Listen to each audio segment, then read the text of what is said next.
picture type stuff, but the demons are troubling. The word from Imperio was that there's been incursions all over the place, but not in this number, and usually not demons of this power. Horned devils and bone devils are no minor thing, and to see all of them at once is most concerning. It seemed like a pretty big, I don't know what you call a group of demons. The other one, the paladin, Elad, he said that he had been fighting these, hadn't he? He said that there were incursions all over it. The Legion of Demons is the group collective name. Legion, got it. Fighting them all over for the past.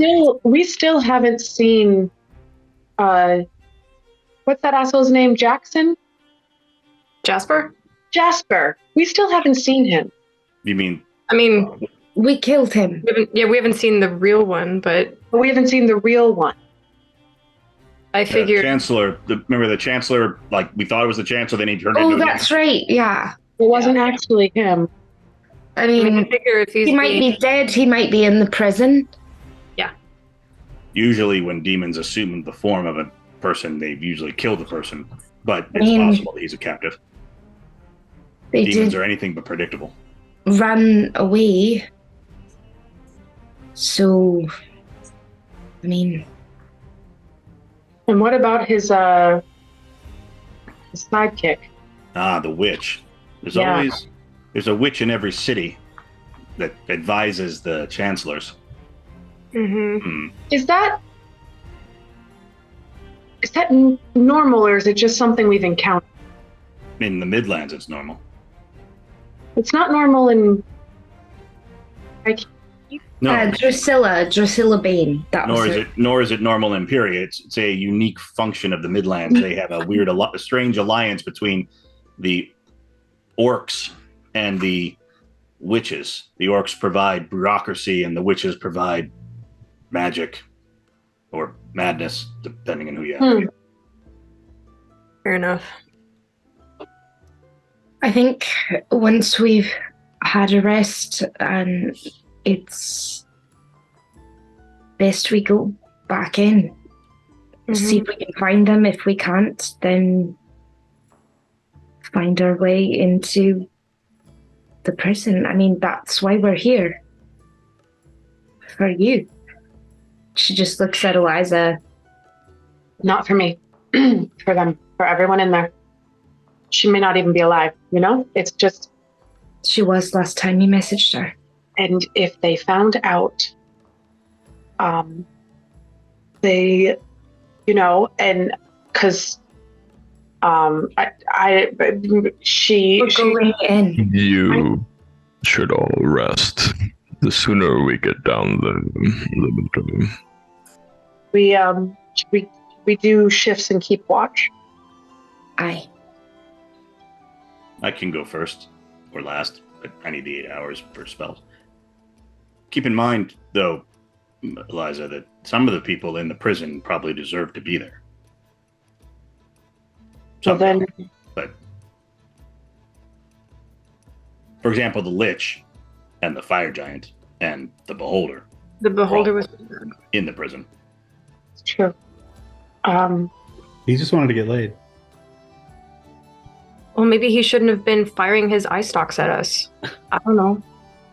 Keep those to themselves. No consent. Sure wasn't sexy. Like the ice stocks. Yeah. It's like an Austin Powers thing where he fires an eye stock and people just orgasm. XCOM. Amazing. Yeah, exactly. XCOM. Fade to black. This entire fight is just pan to fireplace. In D20, there was back in the day, back in 3rd edition, there was someone put him out with a book. It was the Book of Erotic Fantasy.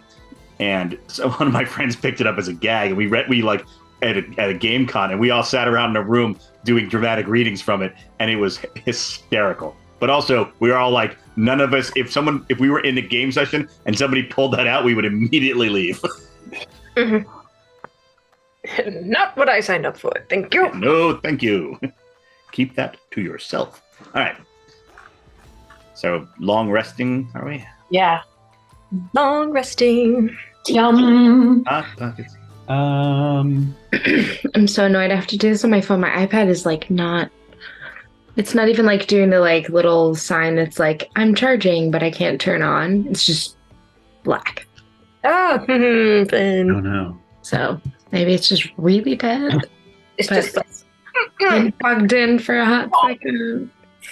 We'll see. I have to go grab my dice, my drink, and go to the bathroom. I will be right back. My dice, my drink, my funny little twink. Yeah. Let's not grab one of those. That's right. Why do that when we can have a half a dozen? a baker's dozen. You're I'm big. almost sure that is not the collective noun for twinks. No, I could Google that, but I don't want to. do it. Safe search. Does anyone else think that the cherubim angel things look like naked turkeys with wings? Yes. With weird wings? Look like what? I was like, oh, we fought turkeys last week. Right. Uh-huh. Yeah. Yeah, a little bit. Although I think we said that last week too. Although I keep thinking of the weeping angels from That too. those things are scary. Anyway. All right. I'm going to put my I've dish- definitely gotten old because now when I'm running my games live, I have to put on my glasses to like read game books. I'm like, oh, have we hit this point? Shit. Yep, you're there. It's cool. It's better to know how, or to be able to like see and read. I don't know. I That's tend to make up what- my games on the spot anyway. At this point, Mhm. I used to like script shit out, and now I do 10 minutes of game prep, if that. Usually, like looking something up, one thing up in particular, and then I just run it off the top of my head. That's pretty nice. That's probably a testament to just how long you've been doing it, though. Yeah, it's more. Yeah, I was gonna say it's probably more a function of age than it is like anything else. But my group tends to be very like sandboxy, free ranging. You know, they have their various quests that they're going on, but it's I let them drive the bus. Yeah.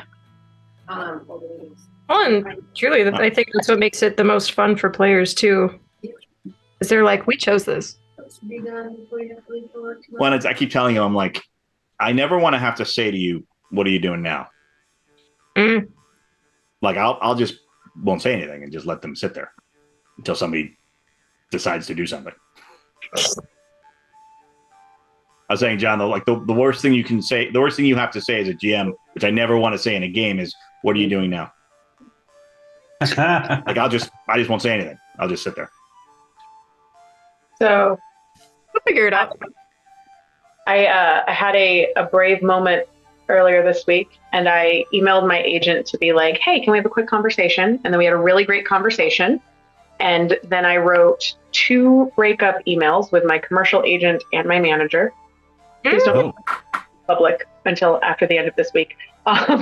But because I know this is being recorded. But I was gonna talk about it on my podcast about it. I'm writing about it in my journal, and I do live videos every. I do updates to the. I'm on my blog so- right now. Is that okay? Just live streaming this to Critical Role's. I'm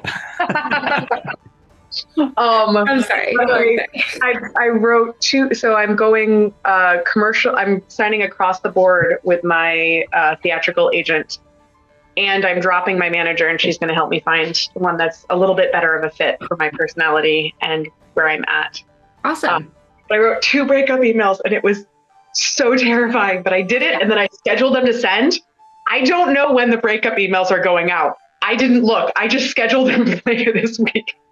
I know the commercial agent one went out already because they wrote me back, but I don't know when I'm breaking up with my manager because I can't handle Oh my god. pressing send. I can just schedule it to send. I so get that. Yep. The schedule later function has been how I have requested every difficult email I've ever had to send. Is I schedule them for a time when I don't know it's happening, and then I go for a walk. That's a great idea. So I might have missed something, but so are you stopping commercial work then and just going to narrative? No, I'm doing commercial work with that. Agent structure is a little different here than in the Midwest, but essentially you have you sign for one agent for commercials, and then you'll sign with another agent or the same agent, but it's two different contracts for commercials versus theatrical. And so I'm signing across the board, which means commercial and theatrical with that agency because I love my agent. Good. Yay! I mean, I'm proud of you because that shit is scary, and it's just Taking moves that work for you. yeah, that was actually a huge thing that I had to think about this year because I just signed exclusively with More. Yeah, that's scary too. Yeah, well, because my other two agents really weren't doing enough for me. Yep. And I didn't feel supported, and I was like, "Hey, Haley, I like you. You like me. Let's sign a contract about it." Also, I'm cutting my hair off. Yeah. I'm still with More and Nuts, but Nuts is only because I have an ongoing client with them that flies me back. I pay to fly me back regularly to like do this commercial with. And as soon as that contract is up, I'm going to go exclusive with More in the Midwest. I am trying to win this Jeff Award and then shop around agents. Yes. I mean, Let me know. congrats on being nominated, first off. Yeah. That's awesome. Seriously. I saw that picture and I was like, they fucking better get it. Just like, I'm only sad that I probably won't get to like perform at the awards because they do have some people perform. I don't know how they pick it. But it's probably like the best musical nominees, which is also my show. But all of my big numbers are like solo numbers. oh, sure. And we're nominated for like choreography and directing too. So it's just like, they're probably going to do like a big dance number of which I might or might not be in it. Let me know if you want someone to like look at or just talk through your package that you're sending out. Because I've spent 6 months putting together my package. Yes, please. I don't have a package. I'm very bad at this part. I'm really good at the acting part and the singing part. Package. There's a joke Yes, there please. somewhere. Thank you. For sure. Oh yeah, package is always ripe for a joke. with your electronic EPK. What's it? Electronic packet. Yeah, EPK. So I was telling Ben, you said musicals and it made me think of this. I was telling Ben, a friend of mine is taking flamenco dancing lessons. Ooh. And she had a recital. So a bunch of us went and we're watching and it was neat. But as I'm watching it, I got this movie idea. So no one steal this from me because it's mine. But here was the idea that popped into my head. So she is Spanish from a professional flamenco dancing family. She falls in love with an Indian guy from a Bollywood dancing family. Can they get their two families to dance together to the same tune? Baliminko! I'm not gonna lie, that would sell. That would 100% sell. That would 100% sell. The dance number at the end alone would be fantastic. Exactly. The promise of that dance number alone. I would like to pitch myself as the white lady who stands there going, yeah, dance. It's like, woo, dancing. You're like the owner of the dance hall where they have their big showdown. But it has to have like the Memorize all Spanish, those steps. the Bruja aunties on one side, and then the old Indian guys on the other side who like all of a sudden leap up and go into like Bollywood dance numbers and you think they can't really move much, but then those like the aunties and uncles have a showdown, you know? Oh my God. Aunties and uncles. Out of that. It's a little Mamma Mia-esque, but I think it's still playing. Ain't nothing wrong with that. Mamma Mia's made only like 20 million. Think of the costumes. Right? Yes. Think of the costumes. Oh my God. I'd like everyone. Oh, you go ahead. I had a consult with a showrunner and TV writer and feature writer. Actually, he's working with John Carpenter right now. No big deal. What? No big whoop. Yeah, he just ran House on Hill House. Yeah, we got you. Yeah. What's that? Yeah, and is on Resident Evil and I don't know. There's Black Mass. He was a showrunner for Black Mass.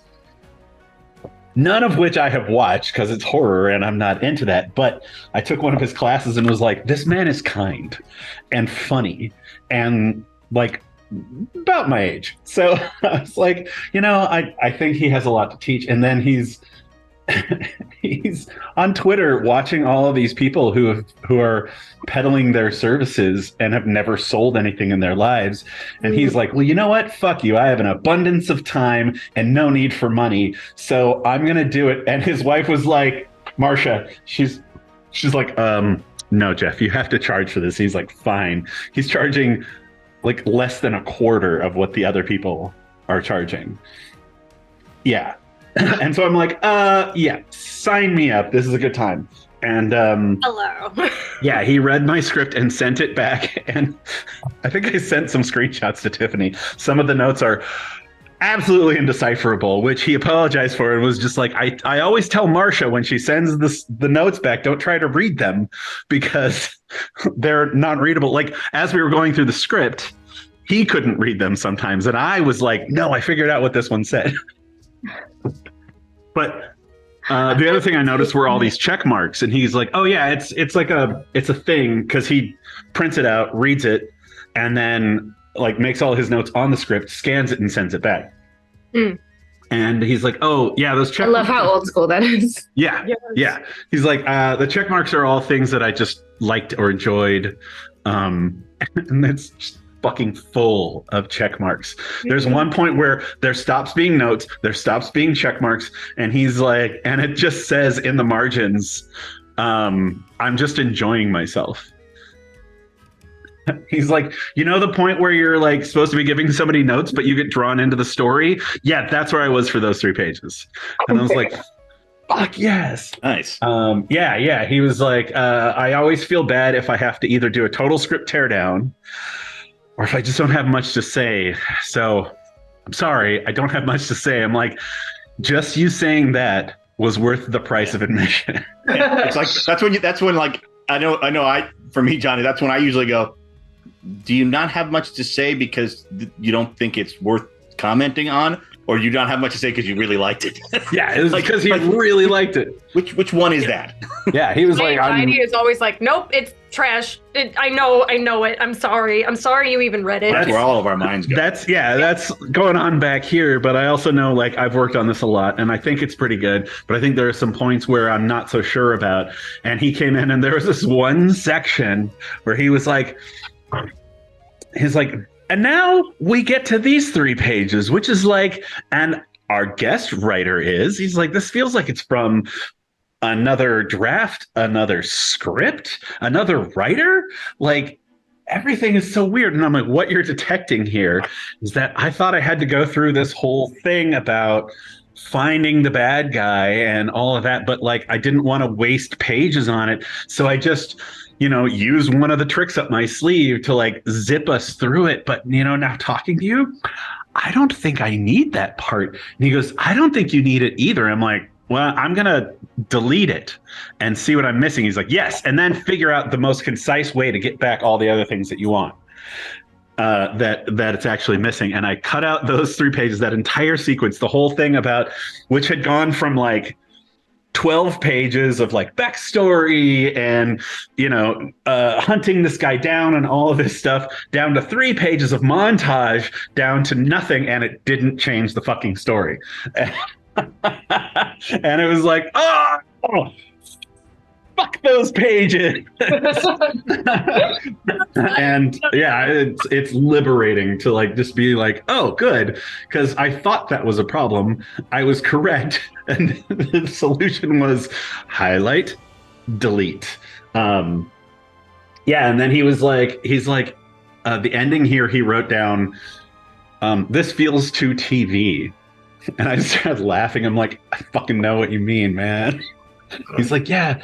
He's like, all that is like this great dramatic script, and then you have this like wrap up thing going on, and fucking TV, you don't need that. He's like, just end it. And I'm like, the spots you told me to end on are dope. So I did that, and I managed to kind of like finagle a couple things back in, and then add in a bunch more white space, and it's still under 60 pages. So Nice.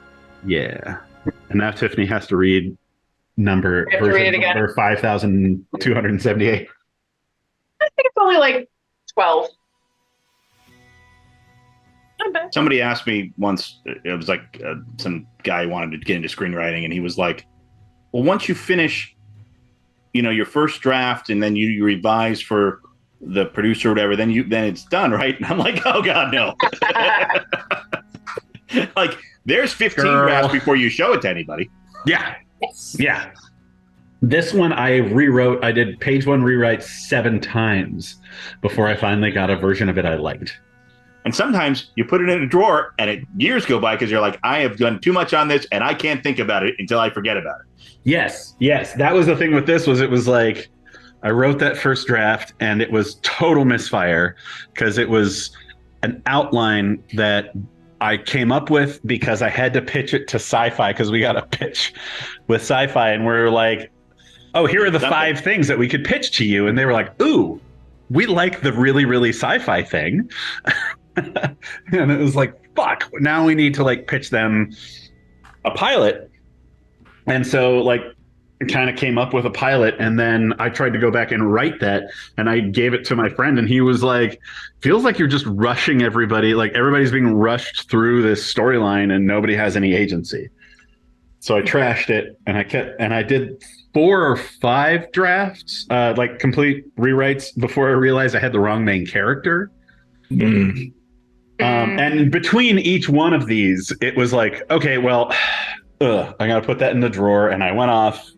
And this was most of it was during my YouTube years, so it was like I was writing, dozens of things in between drafts, and finally, like, was just able to concentrate on this thing, and it just keeps pulling me back. All the other stuff that I've written, this is the thing that's just like, no, come here. So, I have a producer.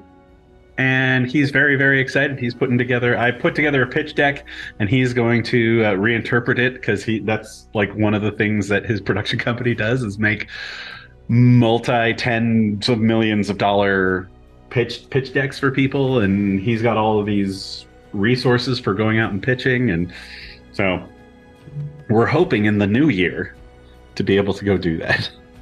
Hey. Yeah, and we're putting together artwork with my friend Zach, and I'm making a bunch of new stuff on Midjourney because it's the way I get my dopamine now. I don't play Warcraft anymore. I just sit here and I'm like, I fucking hate this edit. Like, I wonder if I could make something from Aldgate. Oh, hey, look, a pirate dwarf. Cute. I love him unconditionally. Yes. Anyway. Speaking of Aldgate. We just had to catch up, okay? We totally did. No, I was segueing for him. Yes. No, My notes for this, next time was... Next time on Aldgate Adventures.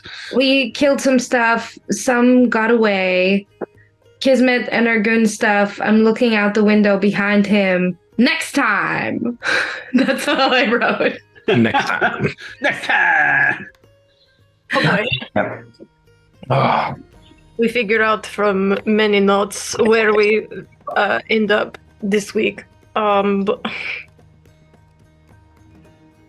it was like there is so much stuff on this map. There was stuff that John prepared, and then there's stuff that Tiffany threw at the stuff that John prepared. Well, the angels are probably gone now, but they look really cool surrounding that throne. Yeah, I'm not gonna. They all just turned to stone right there. Yeah. Nice. Super. Looking out. I mean, we're actually in the other room, but still, it's fine. Yeah. It's fine. So you all find what? Yeah. What did you do post? So it has been like the roughest 2.5 weeks with work. And then also. I thought you meant for us. I have legal problems, so that I thought were going to go away, and now are biting me in the ass a little bit. But it's okay. I'm talking to a lawyer tomorrow, so go into that later. So You mean to punch somebody? this afternoon, I was like, I mean, yeah. Who asked? It might lead to different legal problems.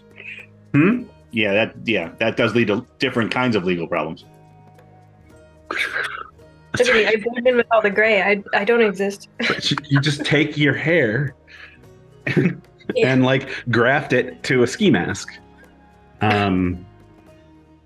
Yeah, so this afternoon I was like, what the fuck happened last time? I don't even. We And pretty like, much fought demons.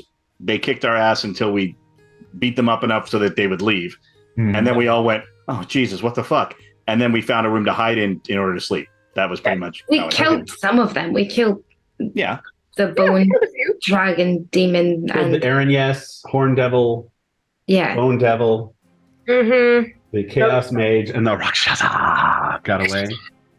Yeah. Pretty much. I believe I yelled that they were a coward as I was half dead on the floor. Kismet got bonked in the head real hard. Kismet fell from a broom and failed her automatic first death saving throw and then failed her first rolled saving death throw. Kismet very nearly ended her journey last time. And Eliza didn't I say had to go in a ball pit for like a long time. Oh, I'm so sad. for you. Those things are so full of urine. It's like being dead. Just screaming 4-year-olds. Just everywhere. They're just like sprinklers. Side that is the Christmas side episode. Orlak in the ball pit. That's like the Yule Log. It's just him staring at so the screen with happened- yeah, 4-year-olds yeah. all climbing all over him, and he's just. This is Just every once in a while, like a little plume of smoke from his nose. Yeah, just trails up, and he just sort of glares at a kid. He just softly repeats to Fire. himself, "This will end." But it's like Too an shall pass. hour-long monologue. Yeah, I mean, technically, there's not smoke because his breath weapon is psychic, but I also should point Smoke coming out out of his ears. Yeah. when he left, and part of the reason that Eliza was so intent on getting it back, the protections that Eliza had against the sword left. But she was strong, and she did not utilize it. Mm. Yeah, so And then I he took currently it have from the her. sword. Oh, this is right. She should have thrown more of a fit when he tried to take it. Well, we were in a weak moment because we'd all been beaten up. Yeah. And I think you rolled well on your wisdom saving throw, so. I rolled really well on my wisdom saving throw, Yeah. but I should have thrown more of a I handled it. I can handle it. I don't totally love that Orlak has the sword now. Well, I mean, he's probably going to give it back because he can't exactly carry it around. And he doesn't have time to put all the protections back on it right now. So. Fine, I can handle it. Did you do much searching afterwards? No, because we were out of time. But we did get our loot rolls though. Yeah, on the bone devil and the horn devil and the other dude. Different devils, so little time. But usually Brian keeps track of all that stuff though. So Yeah, I don't think we actually wrote anything down because I don't think we had time. No, we didn't have time, but we were like, "Hey, we are gonna do that, and we'll take care of it next time. We're going into the room." gotcha. Yes. So we gathered shit. So yeah, I mean, John, if you want, we can back up and we can do that if that's easier.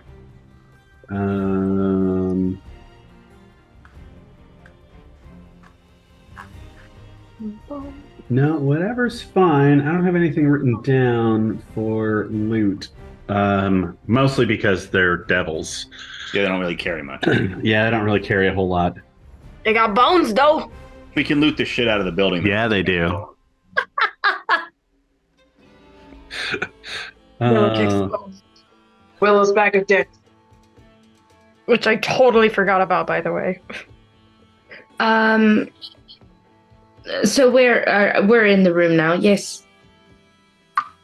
Yeah, where do you want to start us, John? Are we in We're in the room? side room. Are we in the side room resting, or are we going after the rest? Where are we starting from? You're in the side room resting. Okay. We were going to keep watch. Yes. You I'm find a sleeping. room. The room that you find actually has some couches and some pillows and other things, and you're like, wow, this is going to be the nicest in the field long rest I've ever had. Kismet is beat to shit and just like makes it a few steps and like half-heartedly thinks about checking the room for traps and like just collapses onto the couch. How is Kismet's mental state? Because I remember something about her getting hit hard and fast and her not being okay. Mm-hmm. Mm-hmm. Is she on the couch falling asleep? Or is she on the couch like pain of her body and the exhaustion that she feels are welcome companions, and she dives into both to avoid anything else, at least for right now. Yeah, make a wisdom saving throw.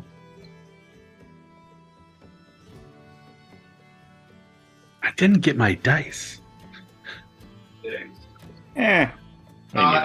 They're all the way over there. Who needs them? I That still got is this one. a And it 20, rolls it like a shit.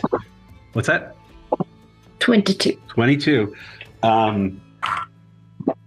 Yeah, you kind of face first onto the couch. And the moment you even relax, you like see the air and yes, you feel the pain. I'm already losing.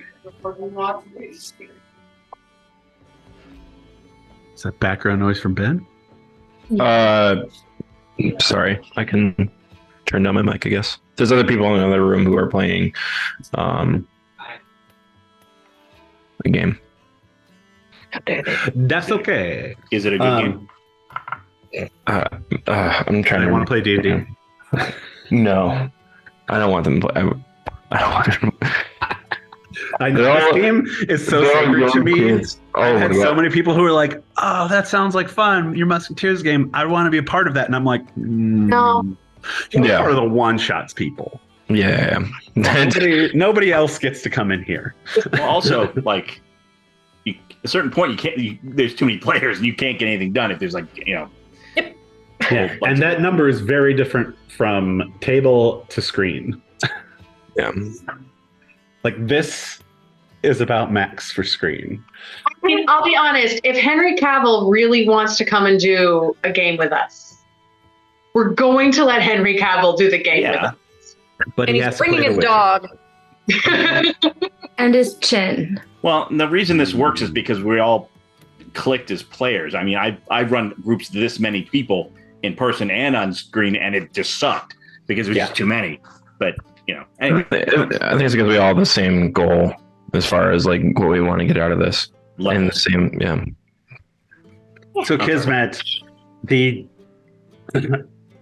being so used to running into combat and thriving, and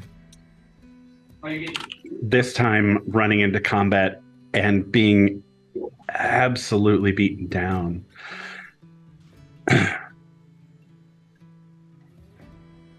Has you a bit shook. And you rolled a 22, so you're not necessarily letting on, but it is It's in your mind. How you want to deal with that is up to you. John, Mm-hmm. I'd like to roll an insight check. Not that Orlak's going to do anything with this information, but he's very insightful. I want to see if he picks up on it. Sure. I'm kind of hoping I succeed and kind of hoping I fail at the same time. I love that. Those are the best rolls.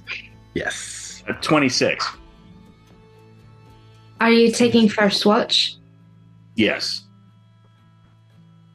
As everyone else finds their corners and spaces and places to rest, and Orlak stands or sits watching the door wherever, he notices at one point, maybe an hour or two into the rest, he hears just a quivering of breath, like a sob that's being held in, and sees Kismet's back just heaving ever so slightly, just for a moment. And it quiets. And he doesn't hear it again. I think he waits until, I wait until I'm sure she's asleep. And then I think he walks over and, puts a blanket on her. Kind of a thing. Yeah. And then, pretend, he'll clearly pretend that he didn't do that. Yeah. And he'll, move back around to the other side of the room, I was looking I was looking in my inventory in the party pool to see if there was a blanket, and and of course I run across pattern cloth, a fine red robe with blue decorations. I'm like, oh, I'll use that. I'm like, oh wait, that's the robe of flame. Okay, no, that's the robe of flame. Yeah, there are blankets. Misguided gesture. Misguided gesture. Where are you keeping this? Are you the only one on first watch? Anyone else watching with Orlak? I was thinking that Ergoon, since he probably has the most hit points, would have stayed up. Okay. But yeah. Yeah, I definitely Kismet. I don't think Ergoon has any potential insight at all into this, but I will. Should I roll for that, John? If you want to roll an insight check, feel free.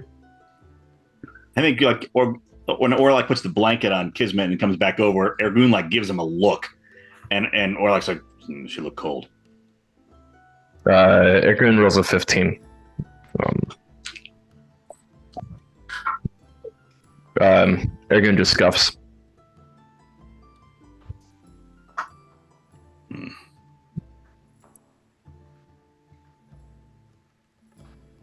You sensing any other portals, Ergoon? I only feel the one. Just the one below. I have a hard time hearing. I need to change some. Turn this down. There we go. I was also just going to message Brian, but since you paused for a sec, you could turn your gain up a little bit, Brian. I think I already used my portal sensing for this day anyway, so I don't think I could do anything more. How's that? That's good. Yeah, it's strange that just the one would have allowed this many demons through, but we should investigate it. It would seem to me that with all of the other incursions in the world, there's more powers at work here. Mm-hmm. And of course, portals don't have to stay open. Usually they don't, but this one below seems to be. Well, that's simply because the Midwest, the Midlanders have used this as their foolish. Foolish, very foolish. But we'll see what it all means then. I am curious if Eliza will find her mother below. Is the sword reclaimed yet? The protections are gone on it, but she seems to be resisting it so far. I'll have to let her carry it, or else it'll start having adverse effects on her. She is strong, but I fear what if she finds that her mother is either still missing or dead? What she might do with the blade, if the blade would consume her. It's a concern. Keep an eye on her, I guess. I shall do that. Of that, my friend, I have no doubts.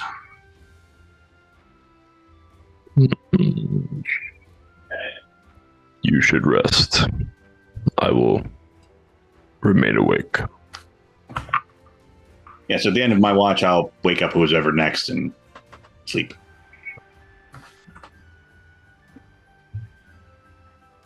Eliza's up next. Ergoon will go over to Eliza and offer a hand to help her rise. Awesome. I needed some time to prep anyway. So Eliza's going to prep her arrows and do the war prep. Ergoon's just gonna watch you a bit. A mixture between that of a caring friend and the eyes of a predator, a little bit. Eliza doesn't even notice. It doesn't take long enough to get arrows ready and do her nightly prep. Muscle memory by now. So she gets up and quietly walks through the room, checking every door and every window, pacing around. She can't seem to sit still. At one point, she stops and starts doing push-ups and sit-ups and squats. And then just pacing back to her bag, drops a few more arrows.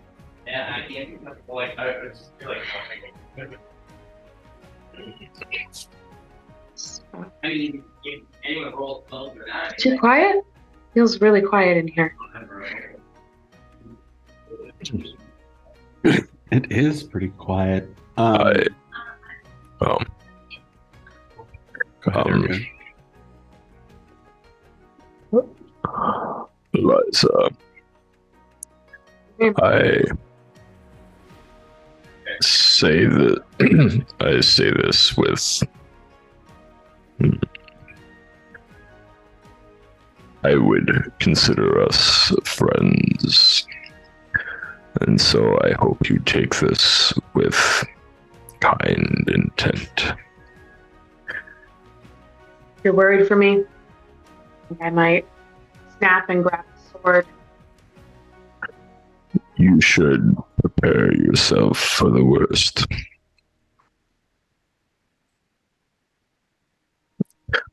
As any good soldier does.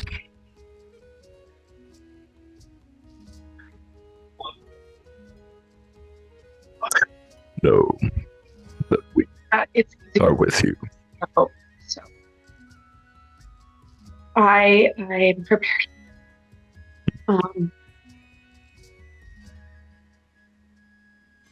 I'm prepared. I believe you. And Ergoon will go and find his back to a wall and rest. Eliza will sit watching the door, but very much not.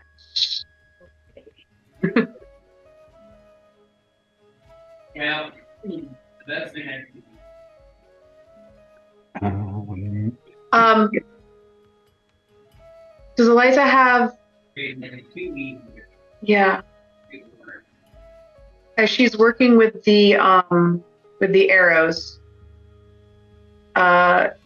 nothing super bad, but when Ergoon is not watching, she is going to kind of drag the arrows a little bit across her skin, cause a little bit of pain to distract herself.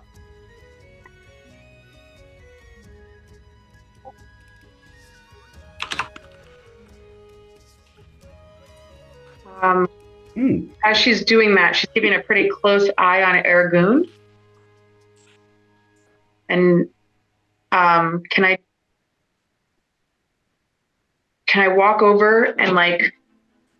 Hang on one second before you do that. You kind of making arrows and kind of like,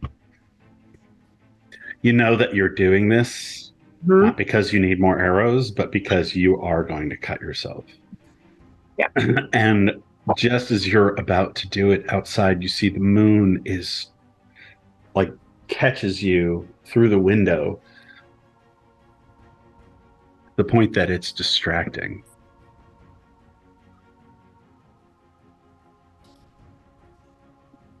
The moon is, so I walk over to the window carefully. And the moon is like in streaks, like almost like God rays. You know what I mean?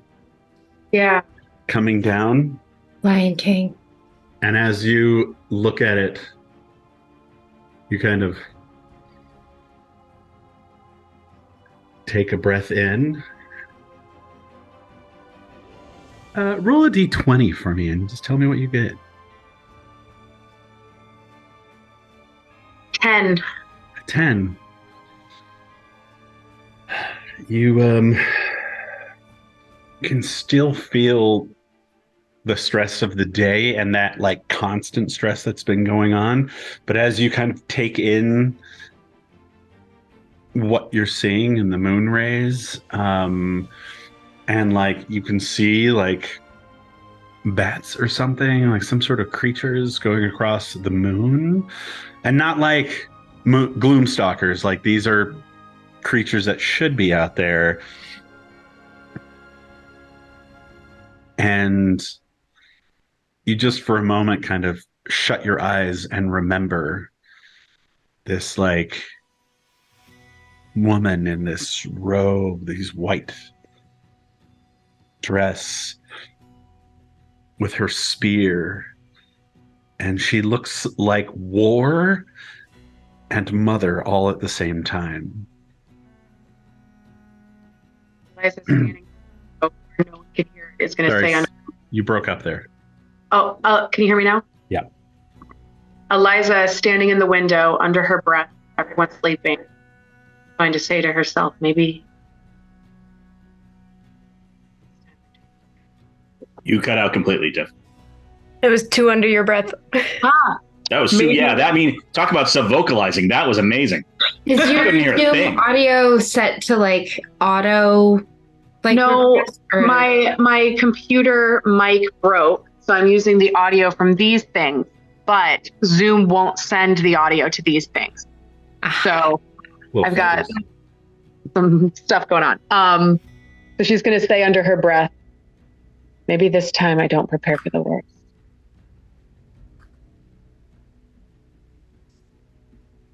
And then she's going to... You have the strength, Eliza. Bring it to me. I will take it from you.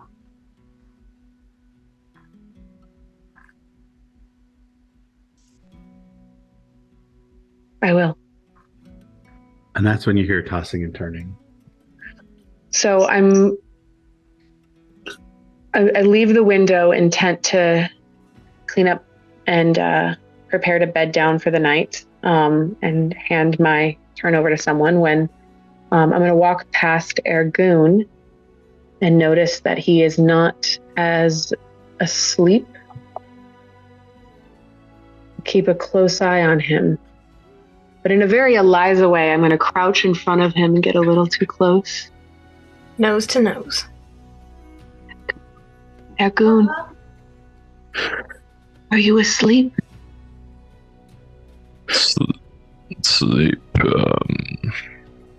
evades me. When I was small and sleep evaded me, my mother used to scratch my back and sing me lullabies. Would you like me to do that for you?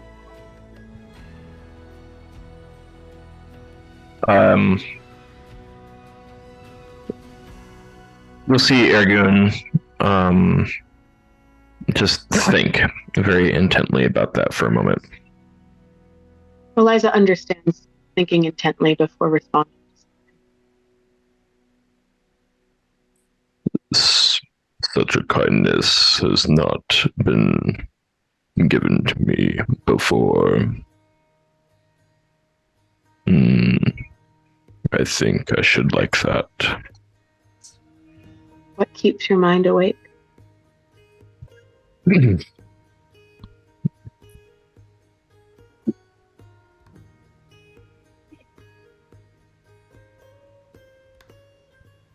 The Rakshasa is still a threat, and the hell which it resides is burned into my brain.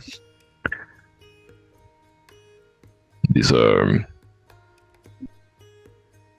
things I have not felt before. Fear is often bred out of Draken, and so this is what I suppose it feels like. Do you remember being in your...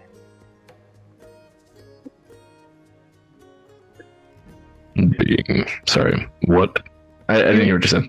Oh, do you remember being in your egg? No. Oh. Do you remember being in the womb? Yes. Curious. What was that like? Warm. Hmm. And there was always a heartbeat. I love the sound of a heartbeat. Show me your back. Ergoon will take off his armor. He'll pause for a moment. But I cannot recall the last time I took this off. Yeah.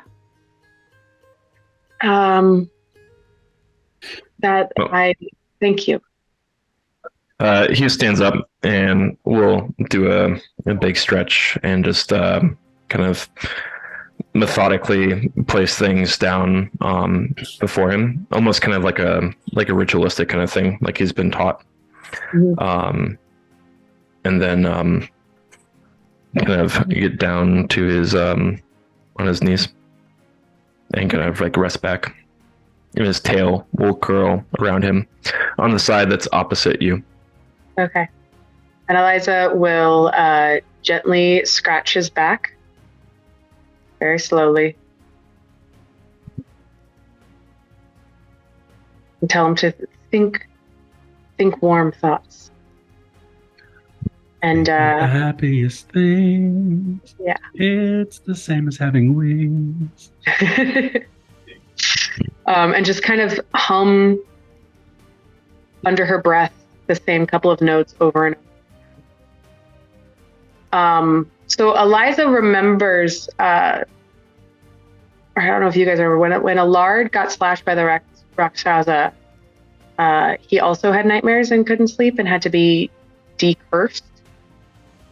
And I think Eliza remembers that, but she has no idea.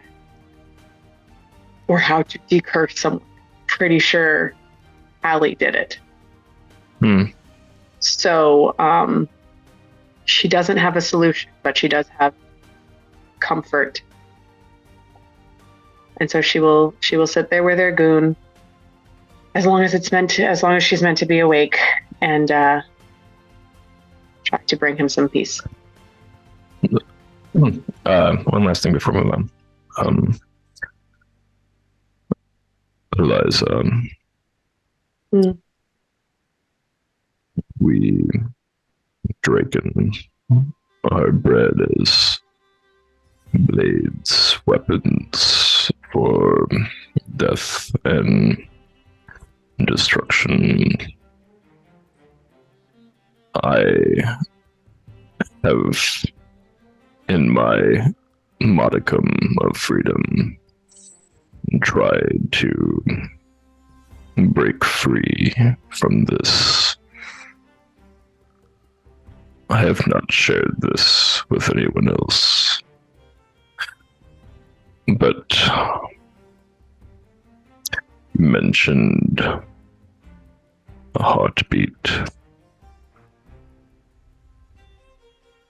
Do I have a heart? For so many that I have ended, it makes me curious.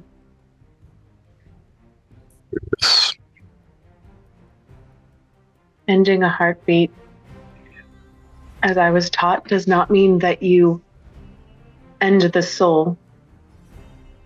It may come back. It may move to a different plane.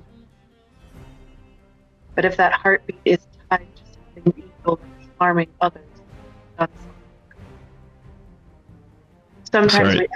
Oh, can you not hear me? That broke up quite a bit. Oh, It was really good when you were holding it up. okay. Ending a heartbeat does not end the soul. And when you end a heartbeat that is harming others, you have done something good. And that heart may come back. It may come back better. It may move on to another plane. Sometimes we end heartbeats for food and sustenance for ourselves. It's not pleasant, but it is necessary. At least, that's what I learned in the forest.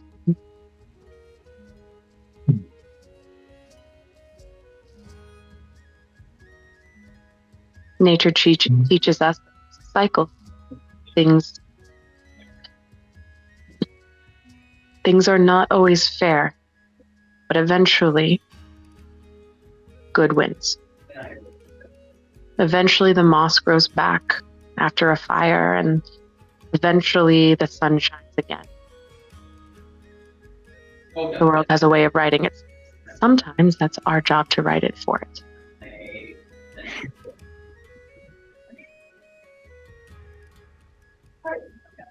Also, I can feel your heart through your back. Definitely. Ergoon's tail will wrap around Eliza and pull her a little bit closer. I like that. And he'll just kind of close his eyes and try to rest. And she's going to stare out into the moon.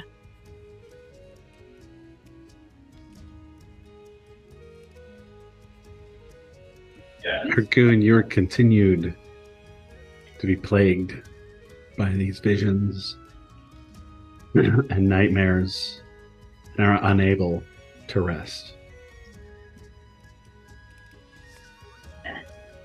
That's fine. But I'm not a priest. I think even if he's unable to rest, Ergoon at least feels better about him. He feels his body may not rest, but his mind can at least feel a bit more at peace. If you can allow that. Absolutely. Cool. Who's taking third watch? I'll do it. Alright. I've died a couple times. I don't need as much sleep. So I will pat Ergoon potentially cover him with a blanket because he is naked, and go and He's only gently. topless. There's still like clothes underneath armor. It's cold. Okay. Ergoon's also got like fire inside of him, so. True. He's the opposite of cold-blooded. Yes. Yeah. Yeah, So I'll go and wake Willow up. Yeah. My turn already? Sorry. No, it's fine. Ugh. Okay. Okay. Let's see. Everyone is sleeping. Ergoon can't sleep. I think he's cursed. With hell. We can talk about it later. A goddess visited me. We can talk about it later. And but everything else seems pretty quiet. Good night. What? Eliza's already lying down and going to sleep. Eliza. I hate when she does this. Honk shoe, honk shoe. Hey, wake up. Word vomit, sleep. Yeah, like I'm half conscious. Just There the could facts. literally be nothing more Eliza than that. Just the facts. Great. So Willow's gonna walk over to Ergoon, noticing that the armor is off. And Probably never seen him with armor off, by the way. no. But Never exposed. never exposed to anyone. No. Not even innocent little Willow. It's not that he's so guarded, it's just that he doesn't like to have his armor off anymore. I understand. It's a very soft, squishy heart under all of this armor. You just protect it. I get it. Is this how Willow talks now? I've infected you. I'm so sorry. Oh no, it's perfectly fine. I don't even mind. Jester likes to come out and like infect everybody. It's fine. It's totally mine is fine. Agador Spartacus from the Birdcage. So, no, I don't wear shoes that make me fall down. Oh, eat meat? Okay, we make lamb. We make lamb. I literally think of that every time I cook meat. Which is daily. Okay. Okay. So I walk, armorless Ergoon, beautiful. So I walk over to this much less guarded Ergoon, and I say, so Eliza said a couple things to me before she passed out. One of them I can't ask about because she passed out. But she said something about how you are plagued by demons and are having a tough time sleeping. The Rakshasa, yes. I mean, this isn't the first time that we ran into him. It's been a while, but... You had mentioned that, yes. It's been at least 2 months. Yes. It's a good record for us. Yeah. I'd be lying if I said I wasn't concerned about the state of things. It just kind of feels like we're fighting the symptoms and not really treating the cause.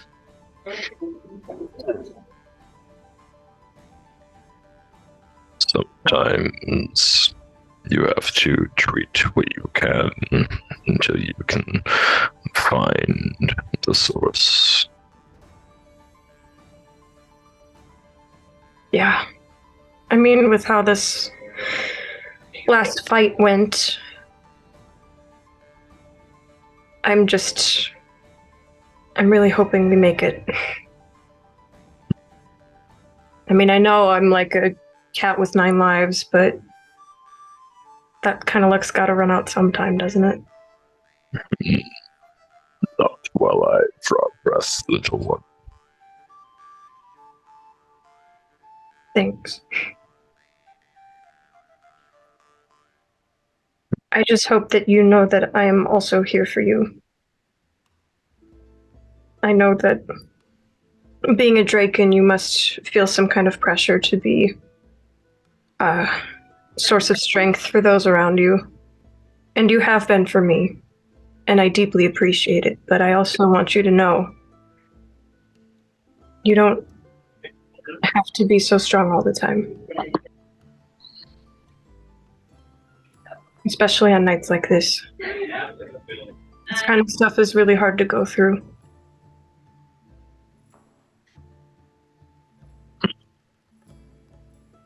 And if you need help, I am here. I am appreciative.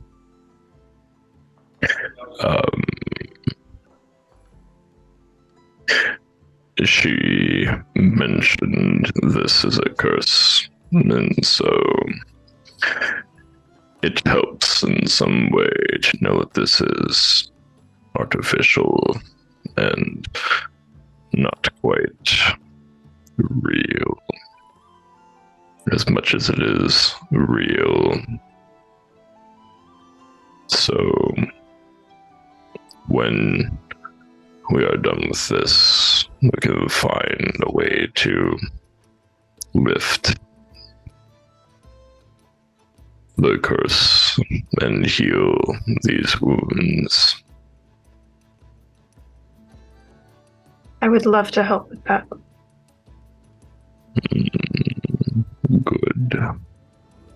Thank you, friend. Of course. That's what a good team does. A good friend does. And if you wouldn't mind, I take Ergoon's hand and I say, I may not be able to treat the cause, but I would like to help with the symptoms. If that's all right with you. That is okay. All right. I pull something out of my pouch, and crumple it, and say a couple words. And hope that this brings Ergoon some peace tonight.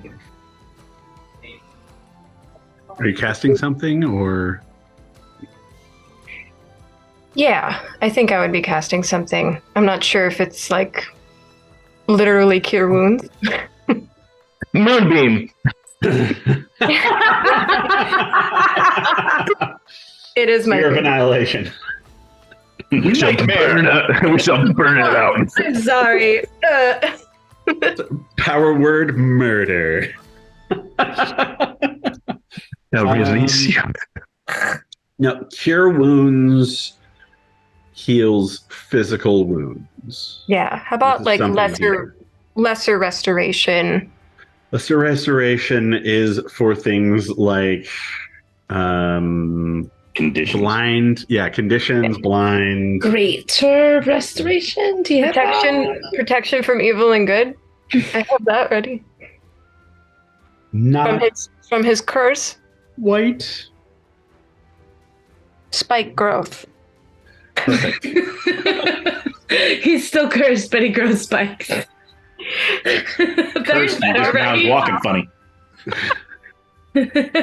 Yeah, we didn't say where the spikes were.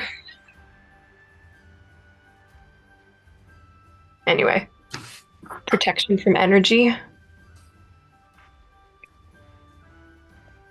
There really isn't No. There's not like a good spell for this. no, because there's no real like. I think if they dove into the like, let's cure mental conditions, like part of this game, it would get into a quagmire real fast. What I would say is that if this is like a symptoms thing, like there's still, like, I guess, how would the Rakshasa have cursed me like this? I think that you guys have mentioned that, like, the claws from it or something like that, and so conceivably there is a mark or a wound on his body somewhere that isn't healed or had or like whatever. So there's like that's a good point. Yeah. When you're talking about like healing symptoms and not like the root cause, there's space for you to do that there. Plus, I would imagine that John would probably let you kind of homebrew something or like just the rule of cool kind of something. You could burn a spell slot to do something. Yeah, I know exactly what spell it should be, but it's up to you to find out. Willow, you do notice though that armorless Ergoon, which I just read from Ben's Zoom name, does have these like festering claw wounds on his back, where the Rakshasa ran up behind him and slashed the fuck out of him. Rakshasa. Wait till you get to series 1. Yeah. Right now, it's the Rakshasa is our Ukatoa for me right now, so I'm good. Ukatoa. Oh, my Okatoa is whoever's in that sword. I mean, that's for real true, yeah. I just mean in terms of like repeating the name and like Rakshasa. I don't know what this reference is. It's critical roles. Talk a little critical role. It's fine. Fine, they're casual, they're nice. Very nice. They're nice. Yeah, so I end up casting Greater Restoration. Okay. Yeah, you notice that on his back there are these scratches that are almost like they're like festering and almost moving. And the only way that you saw them is because of what happened earlier where he took his armor off. And you look at that and think, this is something pretty big. You put your hands out onto the wounds. You close your eyes. And you feel the natural world around you. Is there any higher power that you commune with or anything? Mm-hmm. I didn't think so. For me, I thought it was more just having a deep connection with my ancestors. Mm-hmm. That's perfectly fine. Yeah. And it kind of goes back to when you were in the big church thing. Yeah. And we all know the one. They all came to help you out. And you kind of reach in there and you put your hands on the wound. And like not even with your breath, but you speak out to them with your soul. Coming to them, and as you open your mind's eye, not your actual eyes, you see like these different family members of old come in, and they put their hands on your hands, and you can feel not just the warmth, but some of them have coarse hands. Some of them are soft and slightly damp. And you can feel them there with you as you start saying the words for this spell, and they're saying them along with you. And it's almost like a hug. It's this warmth, and this is something that until now you didn't realize that you were feeling whenever you cast a spell. You realize that your power has grown since you saw these people last. And the reason is because of that connection. And as you look at them and you're saying these words and you kind of like look out of the side of your eyes at them and they're smiling back at you. And one of them, who looks particularly stern, is like, focus. And you say that word, and Ergoon, you feel this weight lifted from the middle of your chest. And Willow, you see this like demonic presence kind of go out of Ergoon and go and just kind of disappear like a cloud, like steam out of his body. And you look over to your family who are around you, and they're not there, but you feel their warmth. You can't see them, but they're there.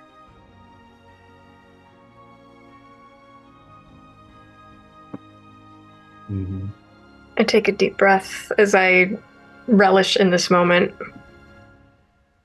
and open my eyes and look at Ergoon and say, is that any better? You're muted now, just a heads up. Yes.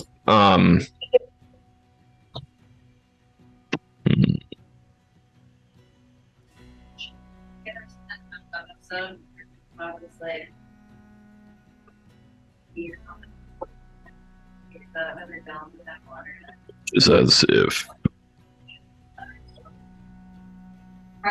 a blade was taken out of my back. And he kind of like shifts his shoulders and kind of like will like breathe out, and it'll like be like a little bit of like smoke that just kind of like comes out of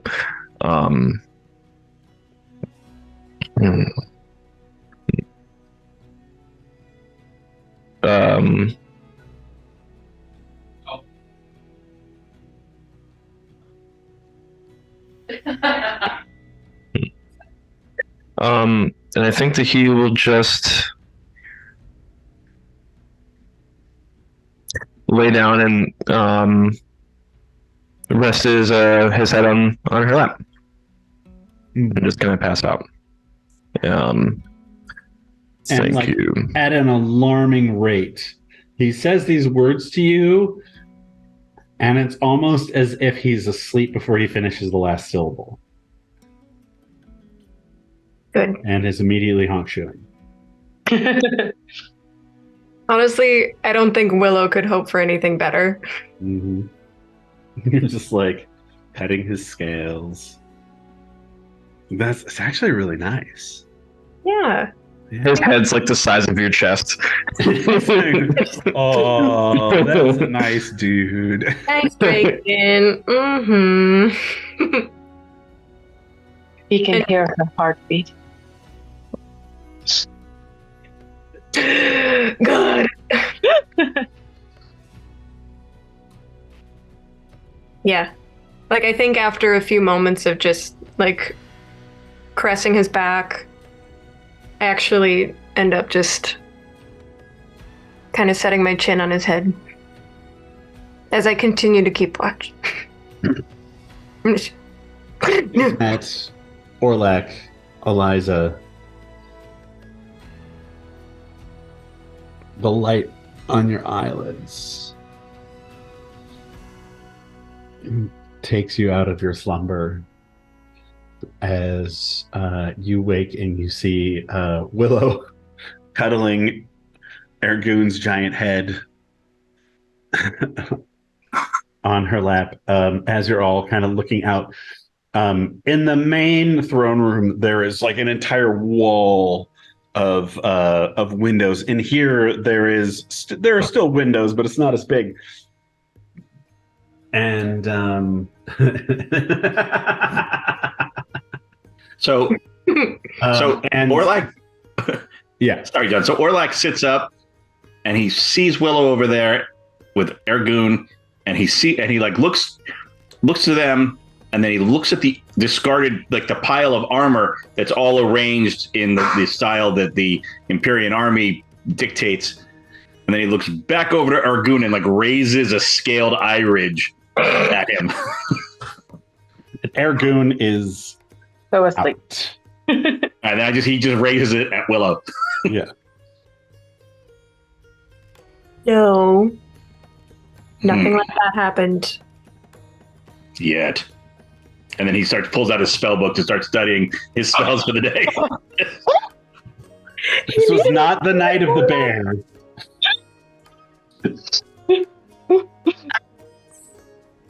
Yet. He didn't sound and Orlak did not sound like disapproving. It was just a very matter of fact, like, yeah. Goes to Yet. If I say anything, it will backfire. Leave it at that. Okay. Oh, wait a second. This way.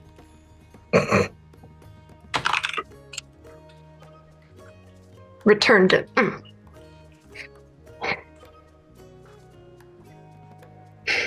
Shut up! I know. Stop it. Get out of my head. Tony's on a guy's date with my friend. Oh, Look at Alex. Yay. Adorable. Alex Kelly, yeah. oh no shit! It's Alex. Yeah, he's got a film playing tonight in town. Oh man. Nice. Orlak said to Willow telepathically, "You could do worse." Shut up. I forget that I could wake everybody up. Shut.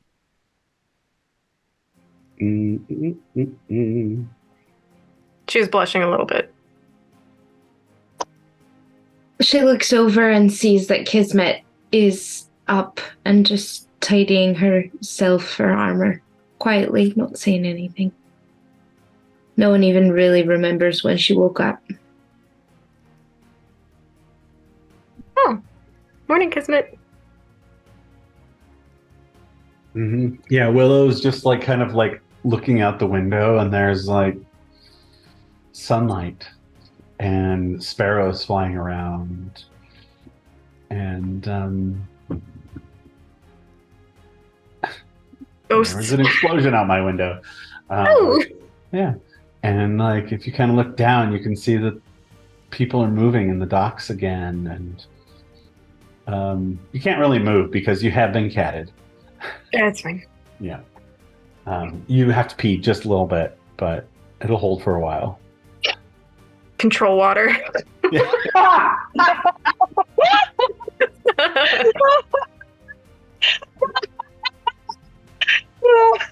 Why do you think I have that prepared? Oh, come on. Surely that's inspiration. That's hilarious. Yeah. What are you, a waterbender? That is, Yeah. yes. Katara. Yes, I will allow you to control urine. Tea bending. Yeah, but no, actually... That's my specialty. Inspiration. Yeah, Okay, cool. Thanks. that's some good shit. Get the little sunlight back on my character sheet. All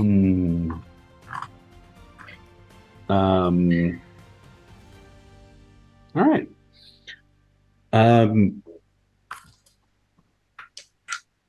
I need everybody who's awake, so everybody but Ergoon, to make perception rolls.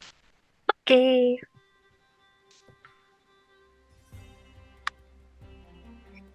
A dirty 20.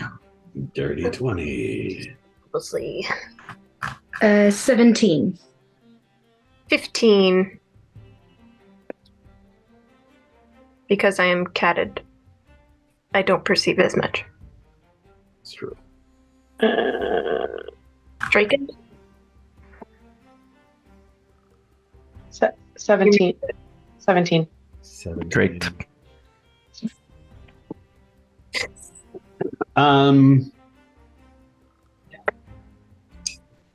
Orlak, you kind of hear this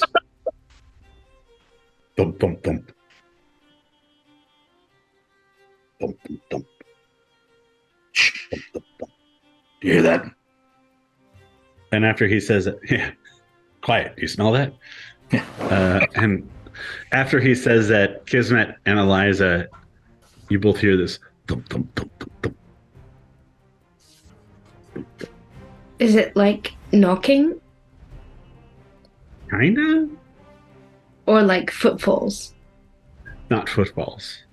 And is it close, or is it like, are we hearing it like someone banging on a pipe somewhere? It's muffled, maybe not in this room, but it's somewhere nearby. Eliza is going to sneak over the door very quietly Mm-hmm. and open it just a crack to look out. Kismet's right behind her, rapier drawn.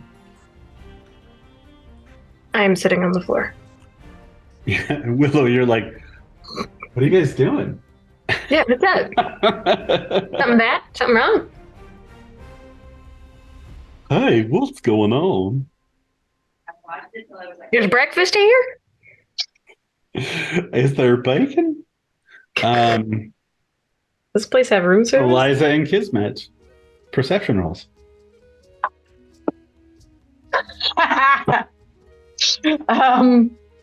That's 9, but I rolled a natural 1. Okay. Your eyes fell up. 19. 19. You'll need to buy new ones. Eliza's like, I don't hear it anymore. And she's kind of talking loud, and Kismet, you hear the thumping as she's talking. You're like, like, what? And it's like the thumping happens while she's like, no, like, I put my hand over her mouth. Softly. Oh. Sorry.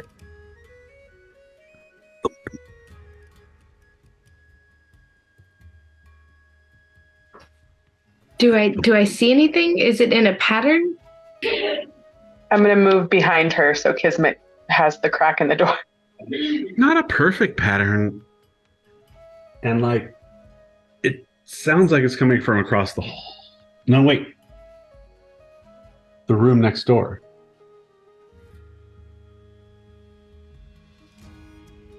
I hear something. I think we better check it out. It's next door.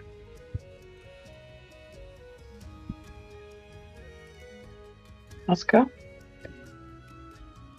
I can see that your mouth is moving, John, but I can't actually hear the noise. Is it just more bum bum bumps? Yes. Okay. Is it getting louder or anything, or is this the same? Nope, it's staying the same.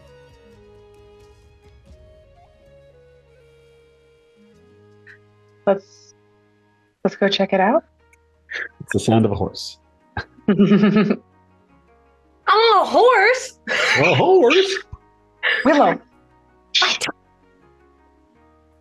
Can you get up?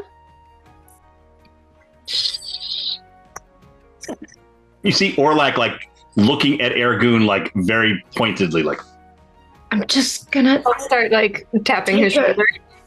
I'm gonna take a step outside of the door and look around and make sure there's nothing in the main chamber. watch out for demons. Yeah, you go out there and you smell kind of rotten eggs with sulfur. Oh. Just like leftover dead demon. Yeah. Yeah, because there's like demon sludge on the floor. Yeah, great. Lovely. But nothing alive. No.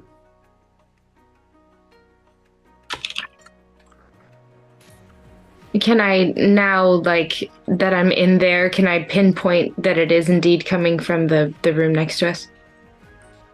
Yeah, feels like that's where it's coming from.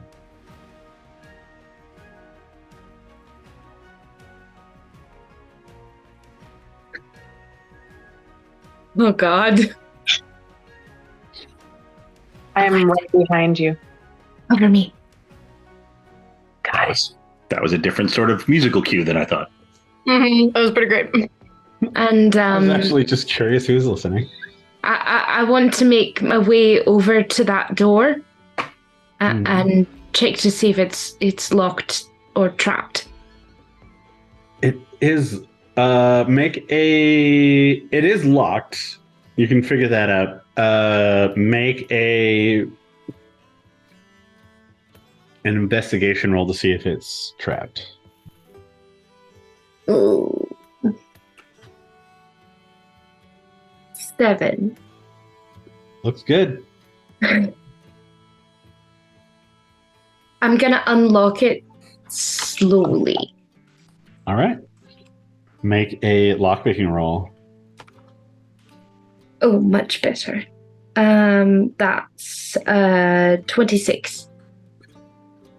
26. You Like I'm unlocking it like real slow. Like if I feel like something's wrong, I'm gonna stop masterfully. you pull out your tension tool and kind of like slowly slide it in the lock, like wondering if maybe it's gonna like hit something. No, it's fine. You put just a little bit of tension on it and you take out your pick. And you're kind of like feeling around to see if like maybe there's something besides the tumblers in here. You're fairly sure and one tumbler goes. All good.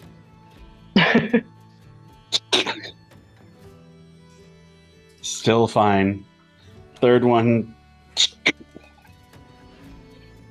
Fourth one. And the door opens.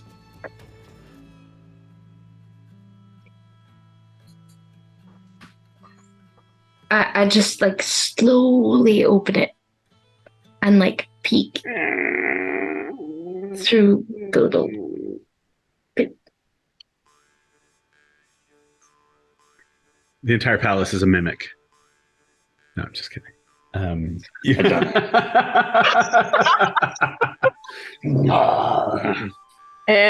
I found its heart, and I'm gonna kill it. That's right. Stabby, stabby, stab, stab. You look inside, and there's a fairly good-sized bed. Just imagine Eliza right over her shoulder. Just right here. Kind of like. Oh God, is it people having rhythmic sex? No, you don't see anybody. This game has gone to a weird place. It's probably demons thumping. Fucking thumping. Where's the thump? And now it's louder. they were quiet, at least vocally. Is it below? Is there another Just gnomes closet jumping or? out of bed. Eliza and Kismet. This is how we procreate. Jumping on the bed. Oh dear God. You broke Ben. Cannon. Learn something new every day. Also, all of these gifts from Orlak are killing me right now. Is there any way? All of imagine she's like sitting there like doing this at Ergoon, like just like setting, trying to get him to wake up, setting all these images. My favorite is definitely the cat. no the what are they called? The minions. Minions. I love them all. They're so good. Anyway, sorry. This is why we never let Ergoon sleep. Possible to wake him up. Just remember, just tell him that there's puppies. They're gonna get scramble you. for safety. Poor guy. Yeah, Eliza and Kismet make perception rolls again. One. It's definitely louder in here. You've 14. 14, Those gnomes are really 15. 15. The two of you like kind of walk into the room, looking around. Boom, boom, boom.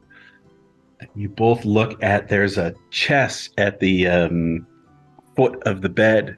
You both kind of look at it, and then look at each other. Boom, boom, boom, boom, boom. No, we are not opening that.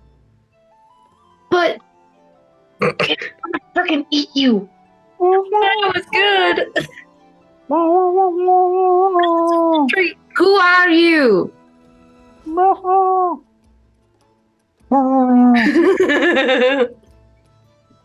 Can you enunciate more? I can't hear you.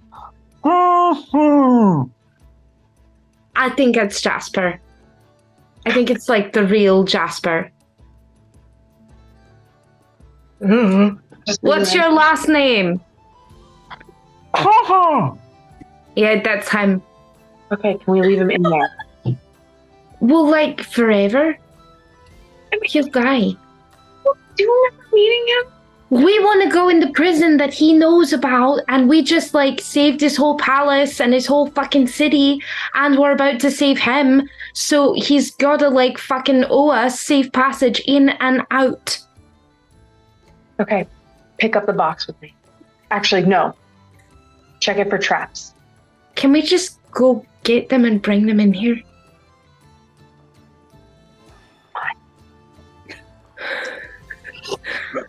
Is Ergoon awake yet? We walk back Ergoon needs over a couple into more the other room. hours to get, Eliza tries to a do whole the rest. Orlak thing where she thinks to Orlak. It doesn't work, but she's trying really hard to learn how to telepathically talk to Oh, people. before we leave, I just say to the box, like, wait a second. Just, like, hang tight. Don't go anywhere. We'll decide if we're going to open you. Pretend there's air. We go back into the other room.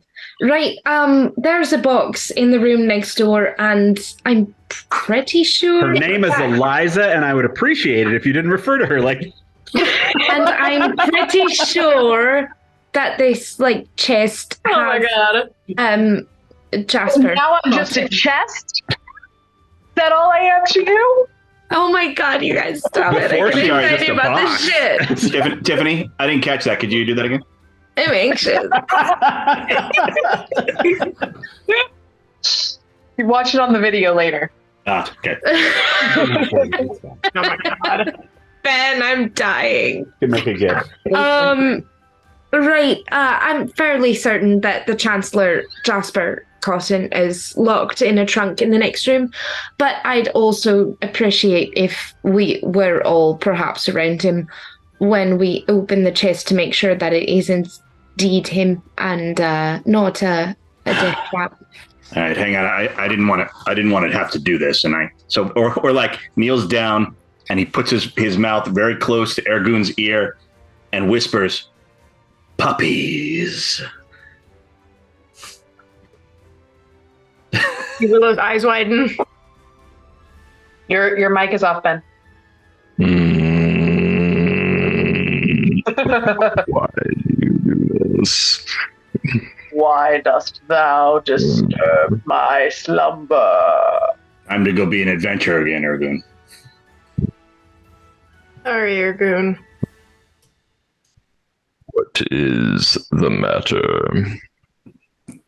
Kismet found a person in a trunk. Talking to Kismet and Eliza, but Fairly certain that the Chancellor's locked in a chest in the next room. I think we should just leave him there. I think we should leverage the fact that we're about to save him and we've saved his castle and the whole fucking city, that he should give us safe passage into and out of the prison, which he, up until recently, was in charge of and knows at least more than we do about how to get in and out. I recognize that is very good logic. So fine. I know you don't like him. I don't like him. He's a bit of a wang. But he's a wang who knows how to get into the prison. He's a useful wing. The only kind of good wing. not that kind of useful wing. Right? I mean, Such He a might- horny night. It is. Sorry. I don't mind. And if he doesn't want to help us, then we'll lock him back in the trunk.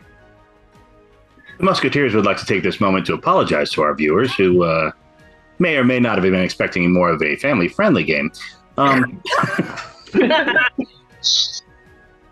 What is this? Probably 16 plus? Just our adventure in general as a whole. Oh, not Scaly Love, the episode that we're currently in right now.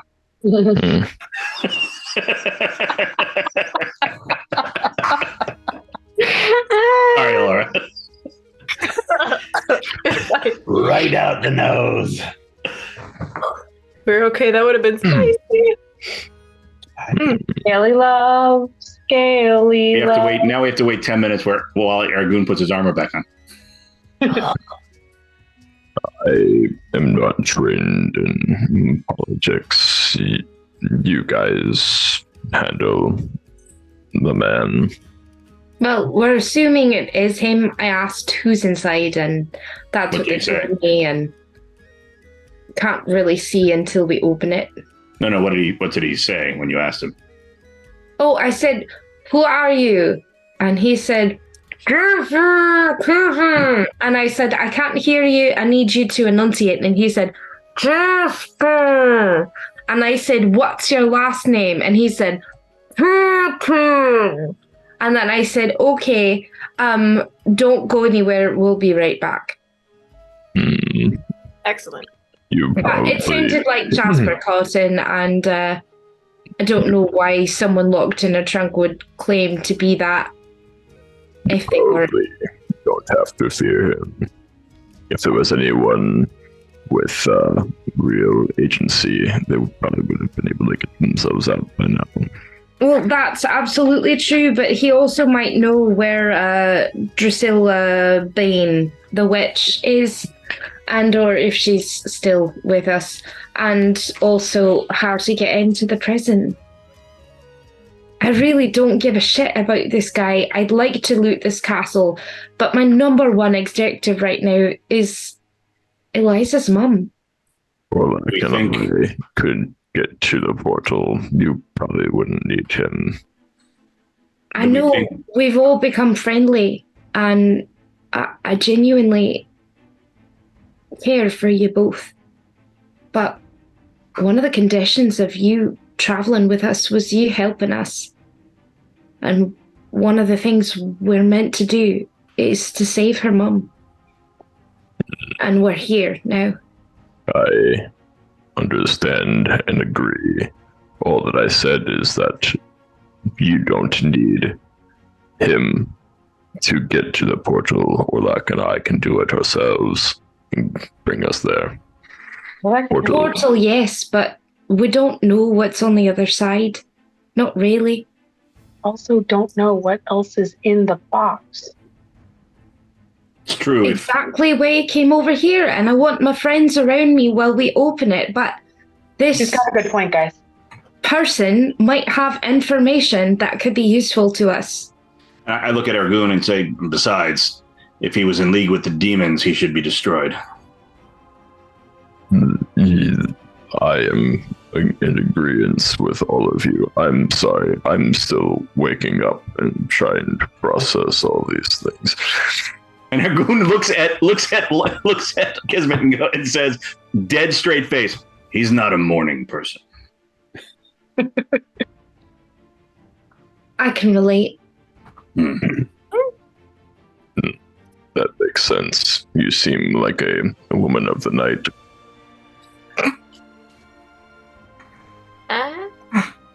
Remind me at some point to let you know that there's an alternate meaning for that phrase. It means whore.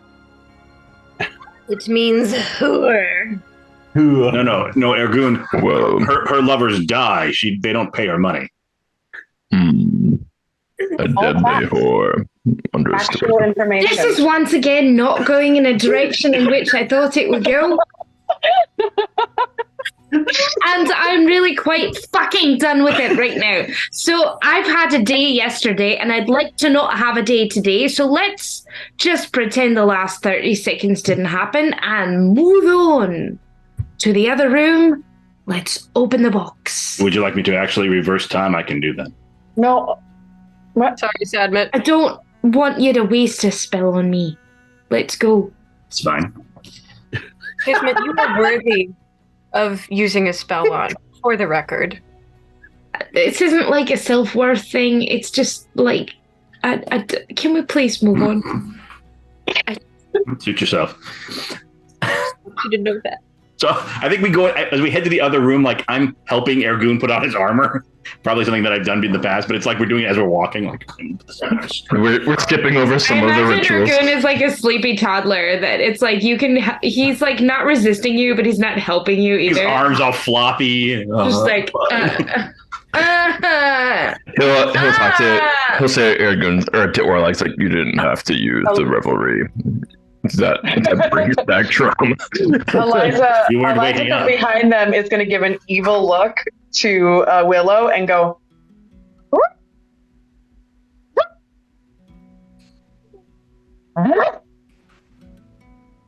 and then Kismet just looks back over her shoulder and goes, really?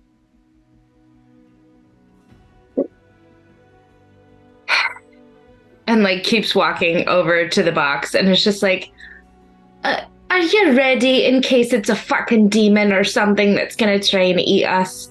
Eliza Usually pulls those are out her mimics. bow. Great. Love it. If your hand sticks to the chest, it's probably. I checked the box for traps. Oh, that was almost really bad, and it was not. It was the opposite. What is that? Investigation? Yeah. Perception? Investigation. That's a 19. Okay.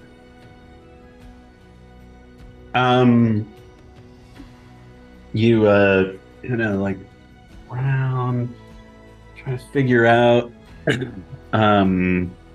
where the normal things are, and maybe like, oh, I remember that one thing. Like, oh no, it doesn't appear to have any traps.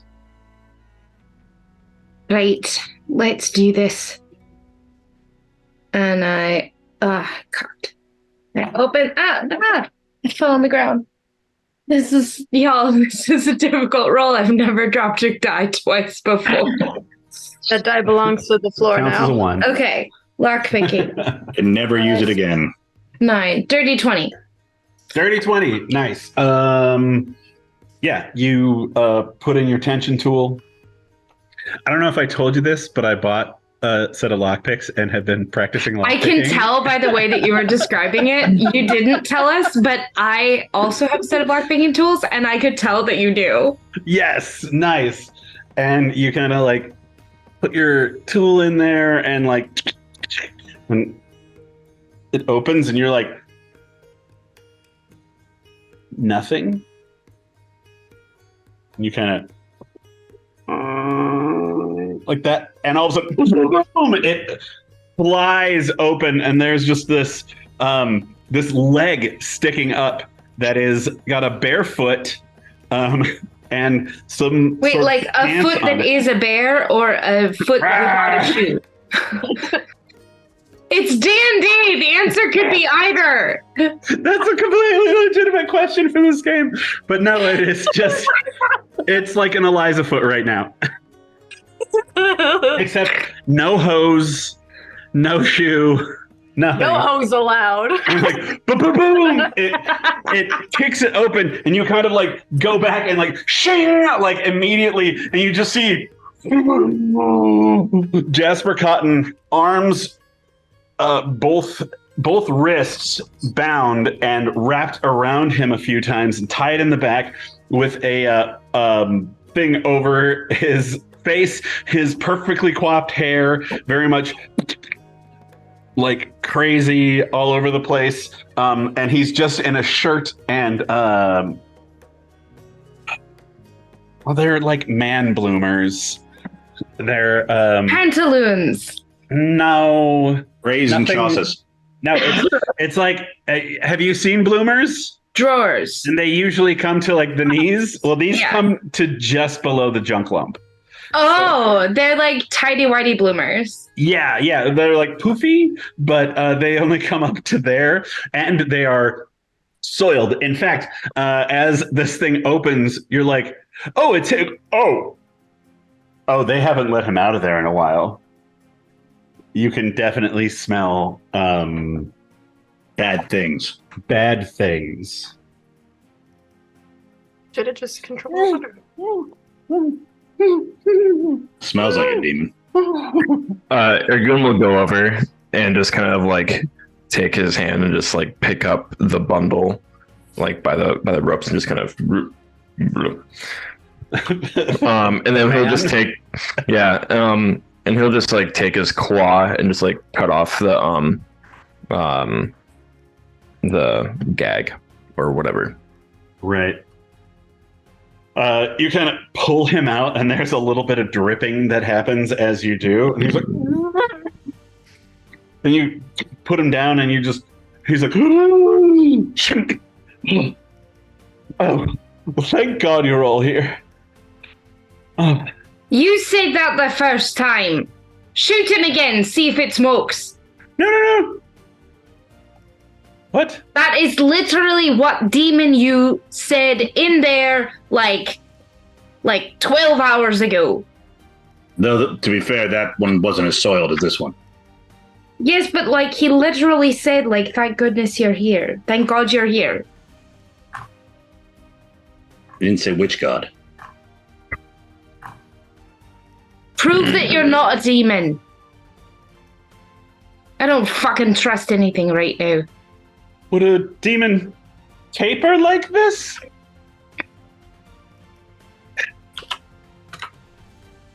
It might, demon, it might. How do you know? I cast detect good and evil. Okay. I don't fucking trust anything right now, John. I don't blame you. All right, I use my detect evil and good.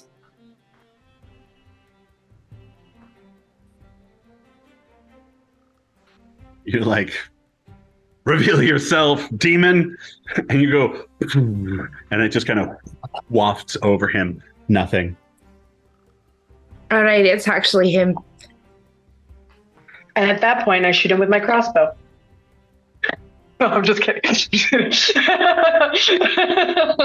Oh shit. No. Well, last time you shot him, it smoked. Exactly. No, I'm not. I don't actually shoot him. No, he's not a demon. He's not a demon.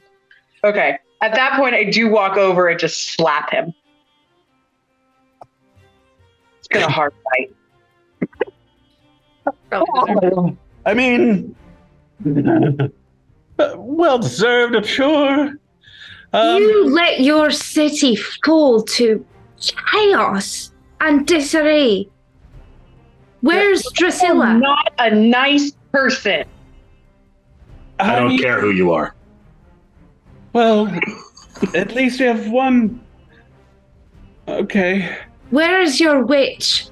I don't know. I had to hire other people to, since you disappeared, to go to the mountains and bring back my, lost cargo, which was supposed to be from some people up north, and, got here, and I, was in the middle of eating, and I just told them to, open it, and next thing I knew, literally hell broke loose. Wait. Who brought it back? Who did you hire after us? Some other people like you, some, What do you mean, you people? Please He's a Draken, and you'll refer to him as such. No, I meant, adventurers. People looking to make $1 because they can fight things like giants and, But this cargo they received for you, it was supposed to be from whom? it was a gift from the north. Define the north.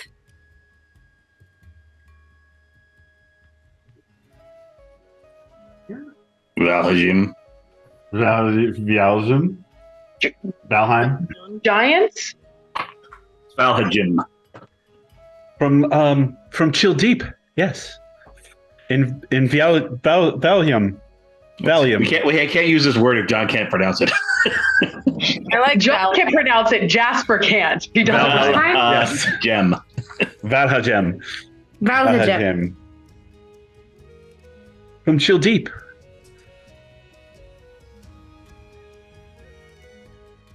What happened to these adventures? Honestly, I couldn't tell you. I was Paid them. They dropped off the box. Paid them well, and they left. Where's your witch? I'm sorry. Who was this again? No. Insight check. Roll it. Who was what again? I think in character, Orlak goes, I'm sorry, this is who now? Who? What? Drusilla Bean, his witch. No, the guy's tied up. Orlak has no idea who this guy is. This is the Chancellor of Mornhaven. He is not doing a very good job. Jasper Cotton. No, he's doing a piss poor job. I mean, I can't really argue with that. The inside check was a dirty 20. Dirty 20.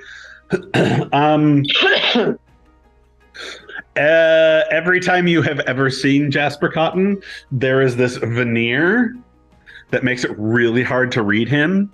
And right now, that veneer has been eaten away by the acid in his own urine. So, he seems very forthcoming. He seems like he's in shock. Like he's probably starving. You open the box, hell broke loose. We know that... I didn't open the box. Who opened the box? Some of my servants. Are they dead? Probably. Okay, so arguing semantics for no reason. When you ordered the box to be opened, hell broke loose, quote unquote. What, demons came out of the box? The box became a portal? What are you talking about? Specifics. Something came out of the box. And started killing people, and... What did it look like? I didn't see it.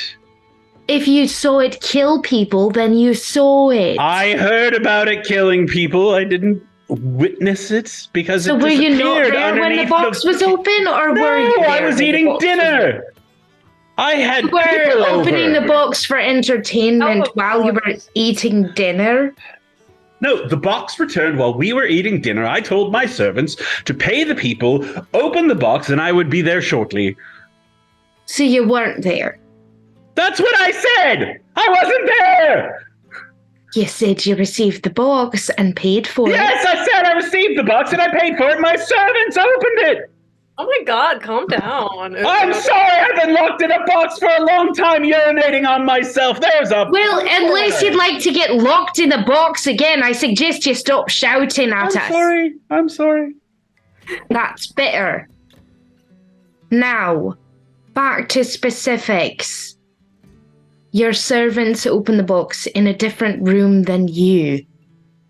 Mm-hmm. What is the last thing you remember before you got put in the box? I remember this very skeletal fellow floating, and he had a friend that was A bone round. demon? What? The Lich and the Beholder. Aye. So they didn't come from your prison. They came from the box? No, I'm fairly sure they were in the prison. Speaking of that, why don't you now tell us everything you know about how to enter the prison and leave it, and everything else you know about it. Now. All right. But first, I have to go to the bathroom.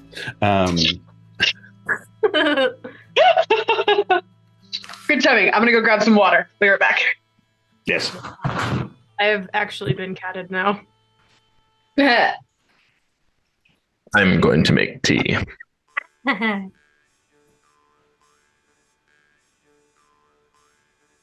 So for the viewers at home, we'll just get some Frida Yule Log until I'm she very does here for it. Yeah. She is not a lap cat, so this is weird. Oh, yes, Frida. Hey, little baby. Yeah. I'm drinking the barrel-aged version of my Belgian triple. Oh my god, how is it? Oh my god, it's so good. Good. I want to try it someday. Oh god. I think we're gonna brew it again. It was like well received enough and we sold enough of it that even though it's not a style that like the market would be like, hey, you should brew a Belgian triple, people will buy it. If you do your like market research, you'll hear all you'll get back is like, don't do that, it's a bad idea. But mine was delicious and also like had a cool name and was marketed well. That it did really well. So Good, congrats. That's super awesome. oh No. meh.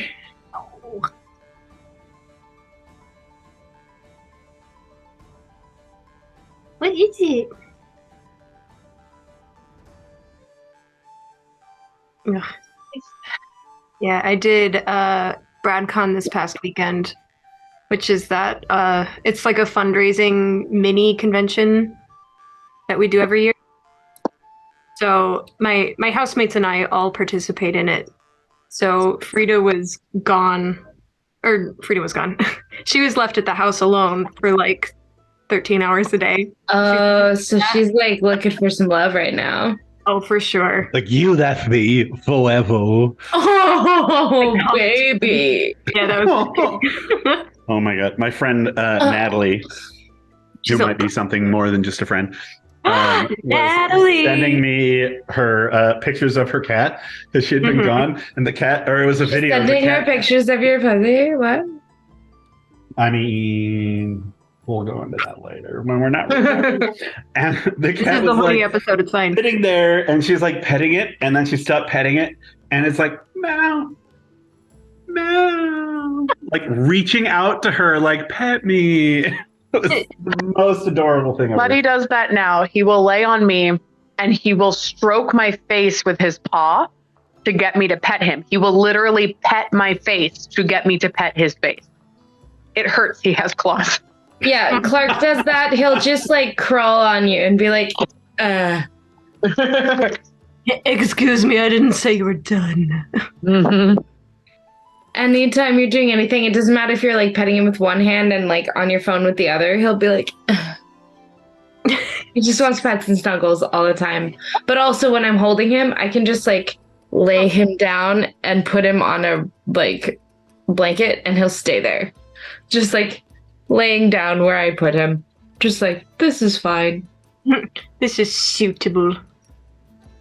Oh, all right. Say goodbye to the fine people. We love you, Frida. Good girl. You look sassy. Little Pretty sassy. kitty. Okay, bye. Goodness girl. She's the best. I love her. Laura, I can't get over your hair. Your hair is like what I You're want my just, hair to be. Like the fucking cutest. I mean, Thanks. Yeah, we went with 90s Winona Ryder. I don't know if I sent that in the Discord. you didn't, but now that you say it, It's perfect. mhm. Yeah, I was It's like, also very Mandy Moore, early 2000s. Yep. yes. Yeah, it feels really great. And I sent a picture of it to my agent and she was like, your hair has personality. And I was like, Yep. That's what I wanted. It's also definitely going to make you stand out in the Midwest market. I like a lot. Because anybody who is like femme, white, brunette, they all have long hair. Like I looked through Moore's representation talent, but I can't talk. All of their talent, and I was like, "This is a good choice for me." Absolutely, it is. And When I was talking to my agent, she was like, it's obviously going to be a little hard to get you into auditions. A, you're new in town. B, you're in a really tough demographic. And then she paused and went, thank God you're not blonde. And C,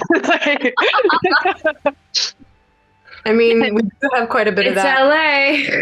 but right. It's everywhere. And I was Right, like, I'm just casting all my friends in my series. yeah. She We're was, here well, she for was, you, she and was we're like, available. they'll do the thing where they're like, so is there like a shred of anything not white? Like we're gonna try and use it. anything? And I was like, the closest you're going to get for me is that I am ethnically Jewish. That is the closest, like, I am, that is still white, but it's like Edgy white? Florida?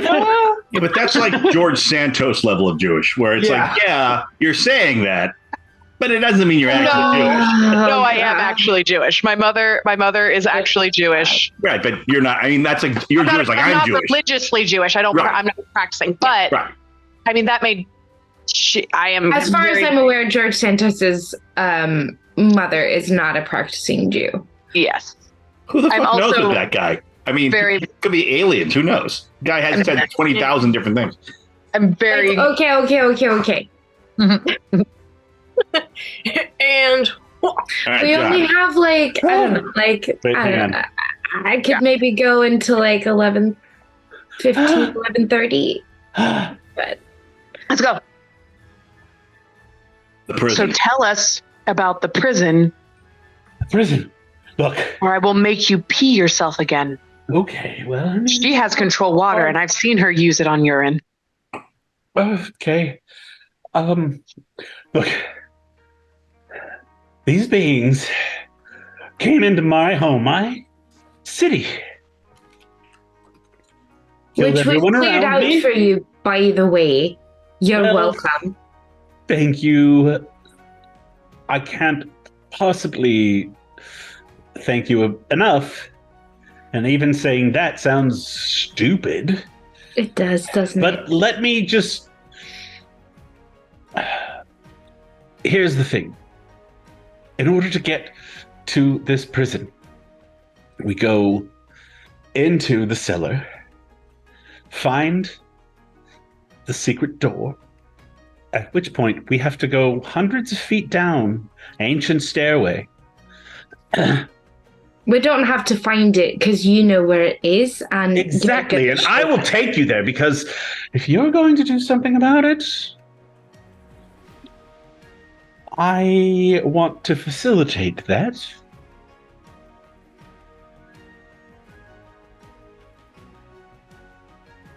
Are you in a position to facilitate that besides telling us where it is? If you can get me some shoes and maybe different pants.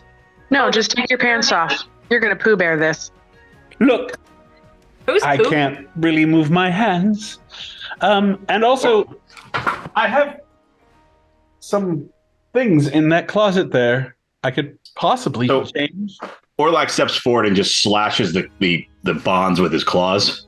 And he's like, just get dressed and let's do this already. Now. No funny business. All right. And he goes over to the closet and opens it up, and it's full of all of these rich clothes. And whatever's quickest. There's a little washing basin. He just whips his clothes off until you can just see this naked ass. A very nice one, by the way. He takes care of himself. And he takes this Eliza wash basin and takes this wash basin and kind of rubs his hands in it, and then kind of lifts it up and just goes over his body. He's like, oh. Okay. All right.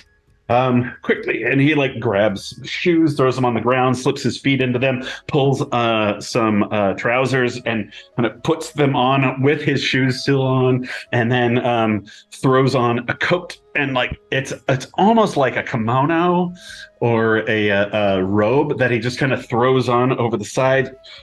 And then he reaches up and goes,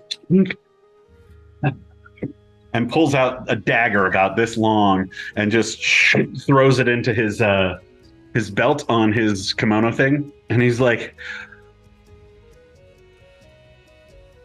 I don't think I properly thanked you for letting me out of that. Get us into that prison. Very well. That'll be your thanks. Get us in and get us out. Oh, you'll tell us how to do it so that we can do it ourselves. Indeed, I don't really know what's going on down there right now, but I will take you to it. All I know is there is a protector of the door. That's the reason why we weren't able to go in and out, and it took certain people only who could go in and out. Are you one of those people? No. Who is? There were some people from their country. And he points to the dragon, the Draken. Are you two people who can go in and out? I think Orlak can probably go in and out of any portal he wants to, whether or not the portal wishes it. Is another thing. No, he asks for consent first. It's polite. The people that you mention, they were here recently?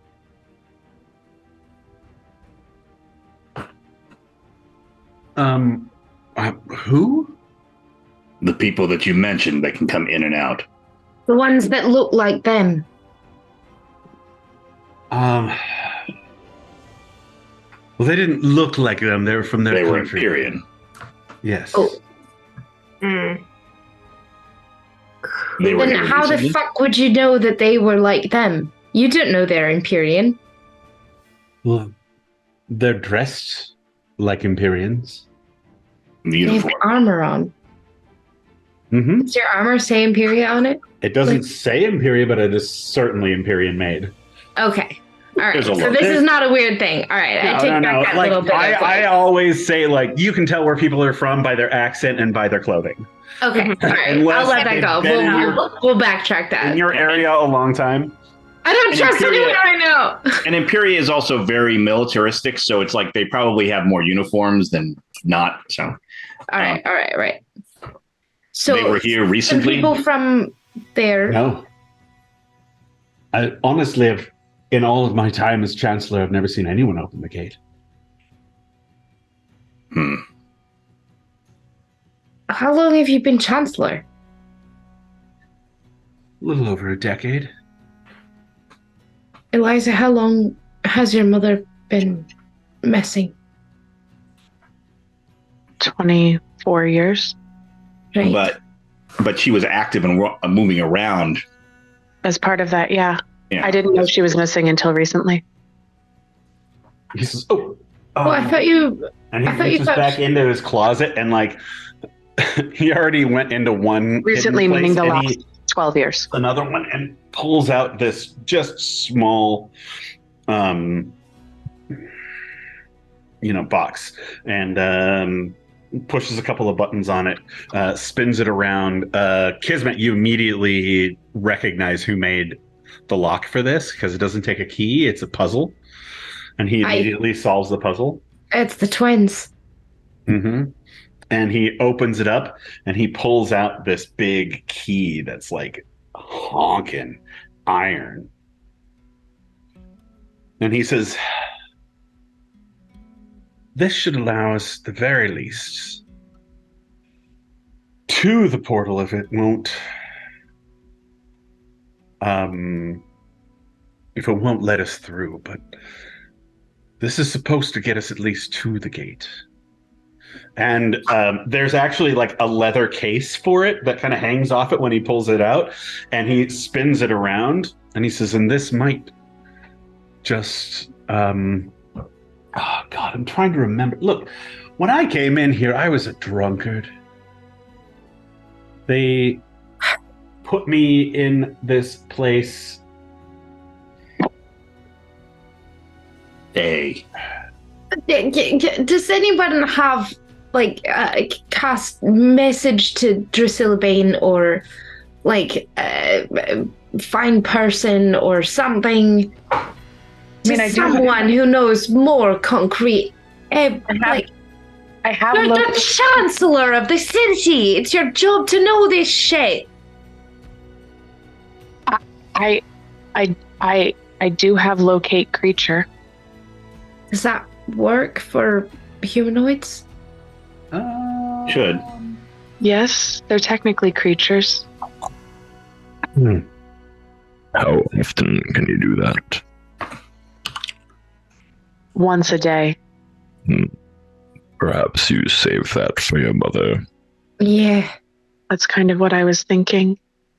I couldn't cast it now because she'd be on a different plane, so it wouldn't work. Right. Soon.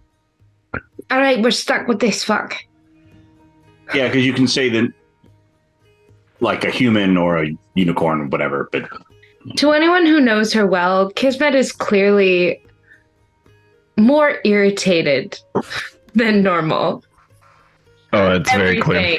Everything. we got that. Yeah. No, Okay. that's actually not. We grok your mouth music, Mendingo. Just when we thought it wasn't possible, you illustrated it. So on the way down to the basement, And like, I could not say that with more love. That's one of my favorite things about Kismet. So on the way down to the basement, Orlak's going to look at the Chancellor and say, so perhaps it would be wise to have a Imperial Legion detachment stationed here to protect the city against more incursions. Yes, I have heard that before. We'll talk about it once you've returned from the prison, and Or we could talk about it now, considering you owe us such a great I can't debt. talk about any of these things without a witch being in my presence. It's the deal that we struck. She's a witch. Technically, she's a druid. It's close. Yes, but I mean, technically so is Drusilla.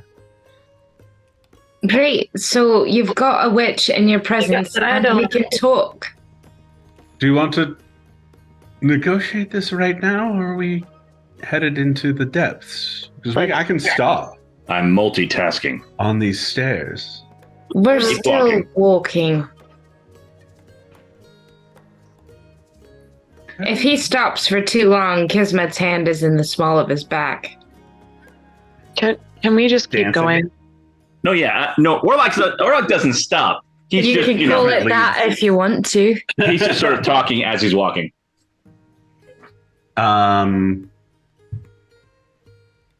Pro Imperial agenda. I He don't know. says, "Well, Catbed, do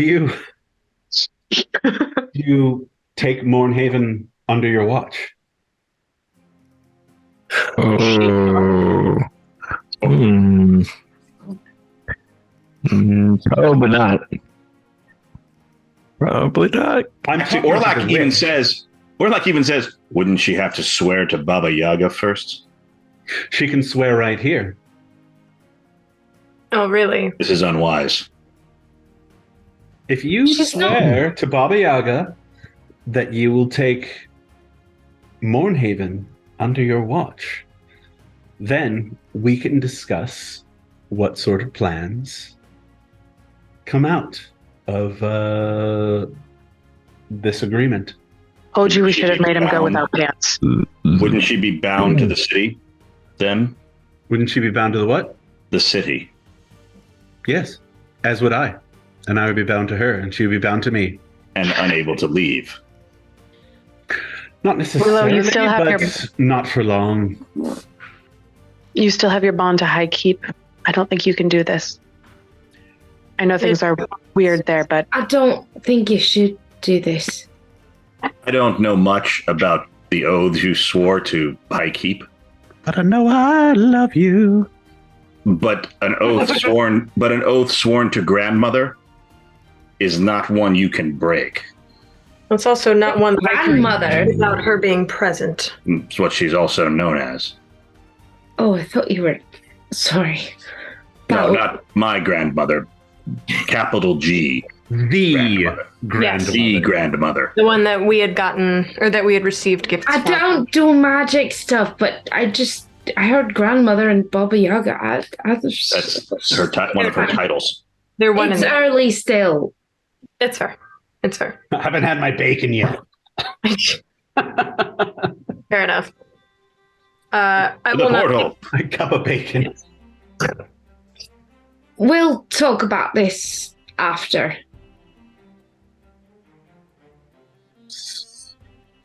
He stops for a moment and turns to the group and says, "You've saved my life. I owe you a debt. Aye.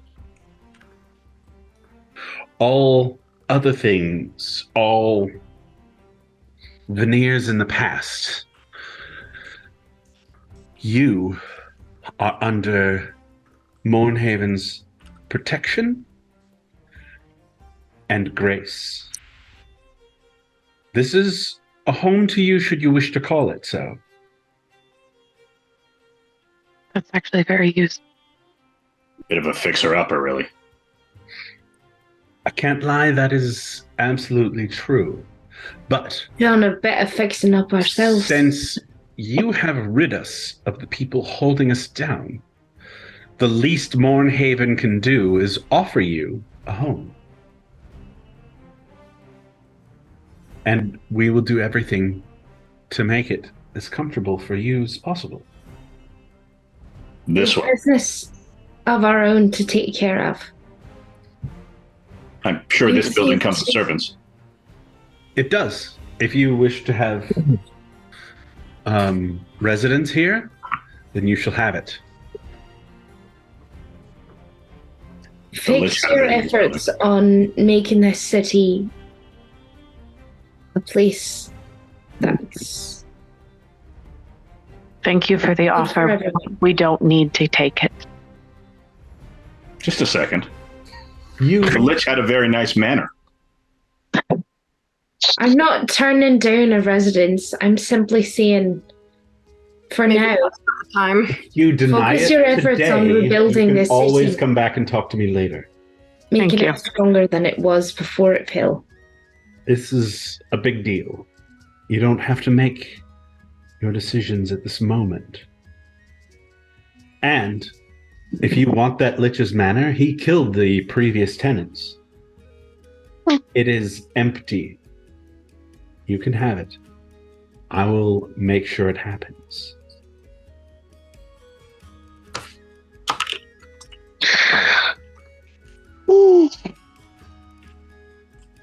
But, and he pulls the key out Portal. and says, Portal time. I think there's something precious to you beyond the portal, yes? No, we're going into it for shits and giggles. Well, Doesn't you seem like a never very good can reason. tell with your type. He laughs. You know, I actually kind of like you. You know, I kind of like you as well. I'm kind of throwing up in my mouth. Can we move along with this? Just swallow it. It's good protein. Mm. Ugh, I hate it.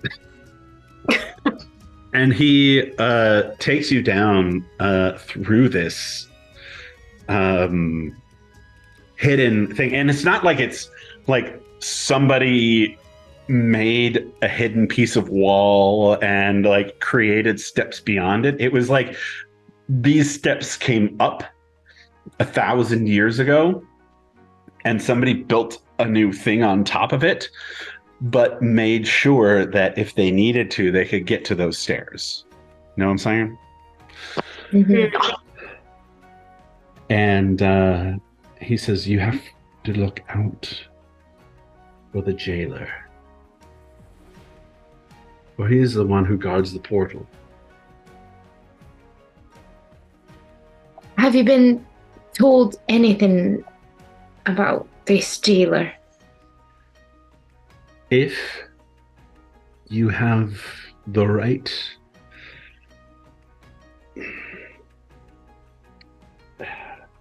trinkets, the jailer will let you pass through the portal. The portal is open. But should you not, the jailer will stop you, and he has stopped many a hero in the past.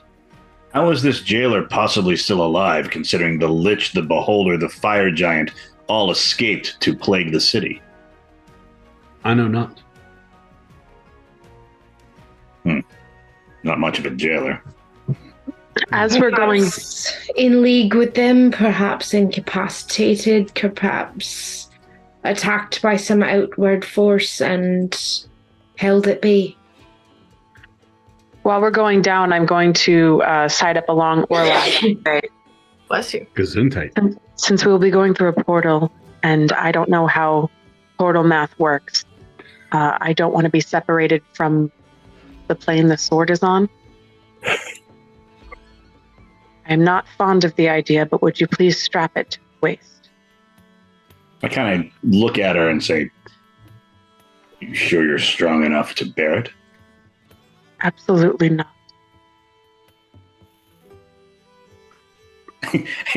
Clearly was not expecting that answer.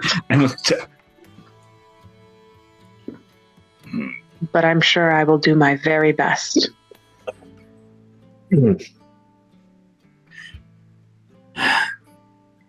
Doing this with misgivings, and he kind of hands it, straps it onto her or hands it to her. Yeah, I don't want to touch it. I want him to strap it onto my waist. I don't want to touch it with my hands. So I've wrapped it in like a cloak. It's sort of like wrapped in fabric and then like lashed, but I, attach it to her belt. Like if it wasn't wrapped up, you could draw it. But yeah. That's Kismet puts inspiration for Eliza. That was fucking great. Kismet puts a hand on her shoulder and just goes, "You're all right." But it's just a demon-possessed sword. Nothing I haven't dealt with before. And she kisses you on the cheek and walks forward. And I look at Kismet and go, "Yeah, that's what I'm afraid of." You don't know her like I know her. Let's hope. Hope she's as strong as you believe she is. And you can't tell how far down you have come. But it's got to be hundreds of feet. And as you're coming down, it's pitch black in here, except for whatever light you brought with you. And as you're kind of putting your hand on the wall just to make sure that you are where you think you are and you don't fall, you feel some rough things, and you look up and you can see that there's these chiseled out pieces of artwork on the walls of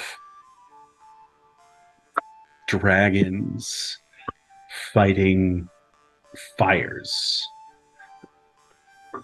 of ancient battles that you don't think you've ever even heard of giant men fighting against others in ancient clothing, and you recognize them as Diomedians, and they're fighting against Fae. I was literally just about to say, John, I sort of lean over to Sir Christopher and I just say, "Is any of this ringing a bell?" He's like, and he kind of disappears. So Orlak is lagging behind as he's he's taking some notes. Mm-hmm. Yeah, this all looks like stuff beyond this age. Way beyond this age.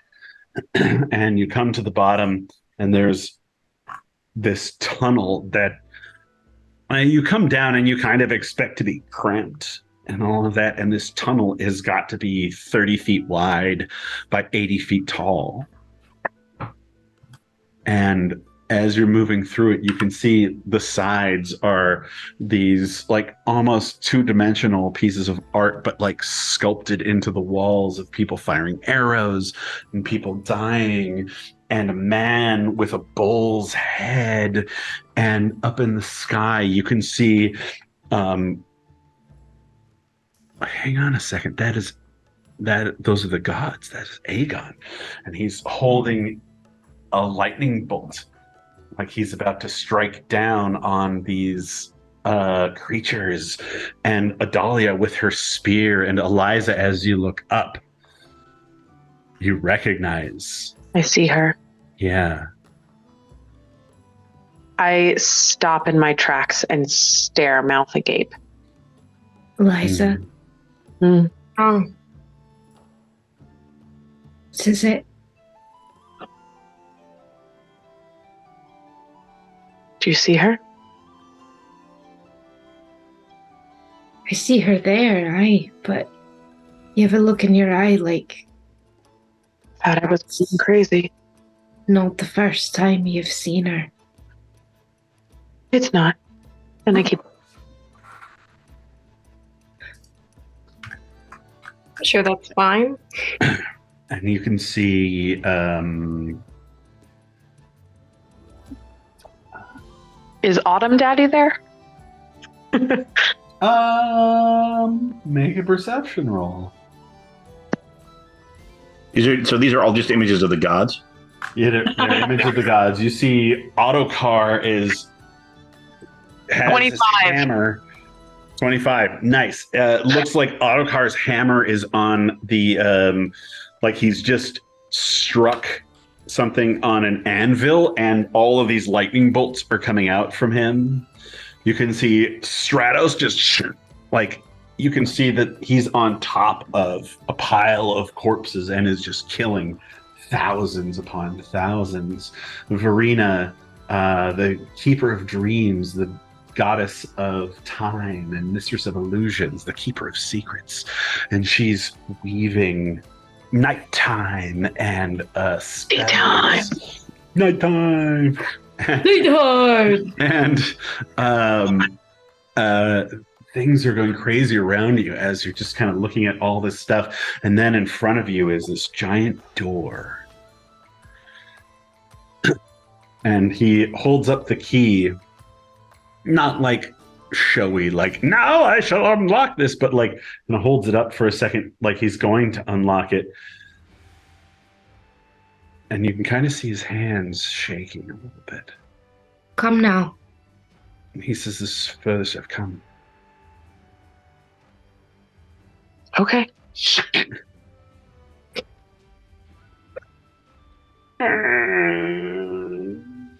And As before this- you can see tiles for a room and pillars holding it up, but you cannot see the walls on either side. You cannot see the walls far from you, but what you do see, what are you using for light? I've got dark vision up to 60 Dark feet. vision. I think we all have dark vision. I Maybe don't. not. I can control flame. I'll just have like a little torch. Anybody have dancing lights? I cast light on something. There you go. It's a keep for me, so it's cool. Orlak, make an Arcana check. Okey doke. 26. Nice. Thank you, plus 11. Before we step into the room, and hopefully while other people are noticing other things, I just want to note that Eliza took out the message ball and sent a message to Allard, which is, we found the portal. We go in today. Wish me luck, friend. And then put it away. That's it.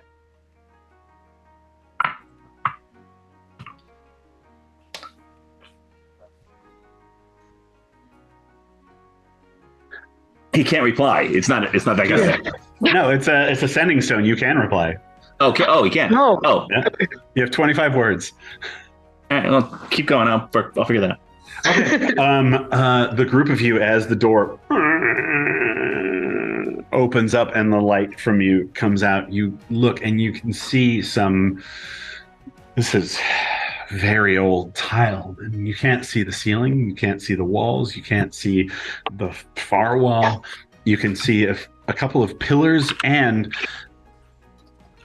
maybe 50 feet away or so, what looks like a suit of armor face down.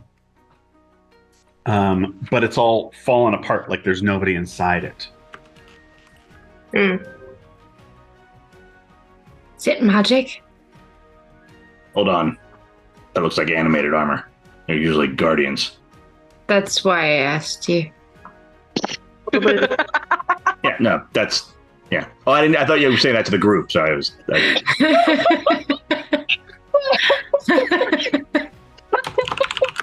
I mean, I feel like that all was in character anyway. It was. It was perfect.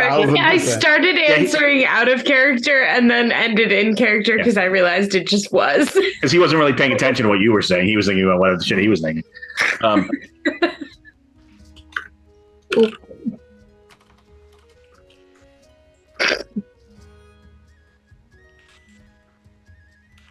Have we stepped into the room? Are we still on this side of the portal? I think, well, it's not a portal. It's just a door. It's a door that okay. leads to the portal. That The leads to portal's open, he said. The Okay. door leads, the gate leads there, and the gatekeeper will It's in there. also be there.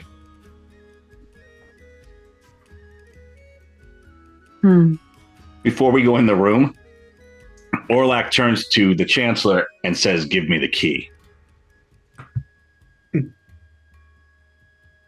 He takes it. Puts the thing around his own neck. And I'm going to grab the Chancellor's arm and look at him and say, the demons are pressing from all sides. Your city, and possibly more important, your world, is depending on us fighting them back. So when you march back up those stairs, guard yourself, do your job, humble yourself, erect an army, and get rid of those demons to save the lives and souls of the rest of us. No matter what happens with us today, we saved you to save this world. I will send out crows immediately, as soon as I return. To the Babas, to the orcs, and to Blackgate, as well as our other neighbors. Good. You're Don't get not the held only back ones. by your... Do not get held back by your riches and comforts again. They found your weakness, they exploited it. And next time, you might not be so lucky. You can see when you say that, he kind of looks away. He tries to hold on to his veneer, but it's not very good right now. He probably hasn't slept in a while. And you can see that when you say, don't let your comforts get the best of you, that's exactly what happened. I know. You're not the only And I I one. know you know, shut up. Send a message to Imperia. The wardens of the gate will send aid to search out any remaining portals and demonic influences. Yes, it's probably... I was sworn to keep the gate open, but it's probably best we seal it off. After we return. Of course, after you've returned, I owe you my fucking life and other million other things. I'm not gonna fuck you now. Don't make me like you, Jasper. Honestly, when Eliza grabbed his arm, I thought she was going to throw him into the room. Whoop. Very well. Shall we? Off we go. Sorry, Kismet would know this. What's the name of the King Spymaster? It's The dead one? Oh, the you mean one a lard? worked for. Oh, Yeah. you mean a lard? Allard is Allard the now. Spymaster now? Yeah, the other guy died. Oh, right. Sir Kilby? Sir or something? Kirby. He got eaten by a Alright. demon. Allard. Right. Allard's the Spymaster now. Right. It's a lard de Longville, just to throw that out. Before they... Aaron. before Jasper heads back, or before we head forward and we leave him, Kismet just leans over to him and says quietly, not like whispering, not like I'm being stealthy, but just quietly, so it's just not a thing. But it's like, you'd best send word to Allard of Highkeep as well. I'll make sure to tell all of our allies. Thank you for the reminder. Best of luck. I wish I had more to contribute, but I'm not a fighter. I'm a drinker and a lover if the drinker part hasn't gotten in the way. You're the chancellor of this city, and you're responsible for its well-being and its safety. Your vices aside, you've chosen to take up that mantle, and we're asking you now to live up to it. You may have your vices, no one's perfect. But this city is your charge. You've lost it once. We're trusting you not to do it again. When you say this to him, he is completely disarmed. He's never been asked to help do anything in his life. He has always been the face man. He has been all of these other things. And when you say this to him, you can see all of that, like, hey, I'm a cool guy stuff kind of like fades away. And he says, and he reaches out for your hand. She takes it. He says, I swear I will not let her fall again. We'll see you on the other side. And if I don't see you soon, we'll come for you.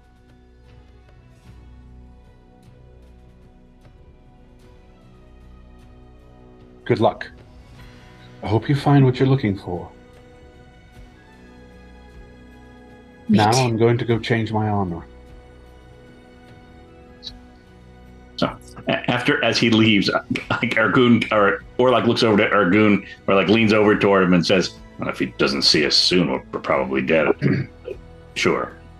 He got after The us. thought that counts, Orlak.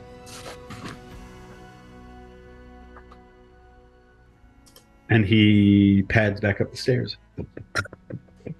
So, We're going to go just a little bit longer, if you don't mind. Yeah. Okay. Let's go. Entering the room.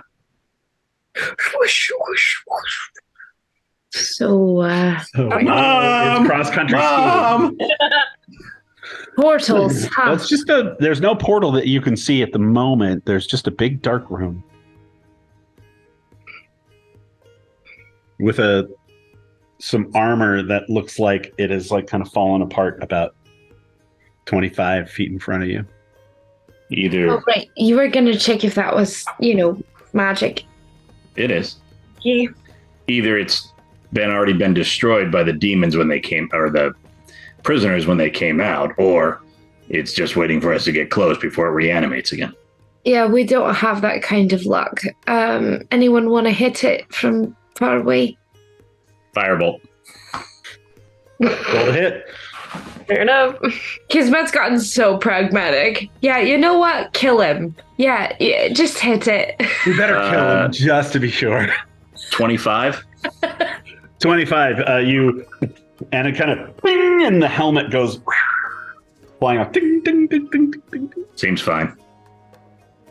You kind of sit there for a moment, listening. We wish to enter the portal. Or like looks at Kismet and it's like, I don't think it's voice activated. We probably have to get Gatekeeper, come forth. closer. Okay. That might have been the gatekeeper.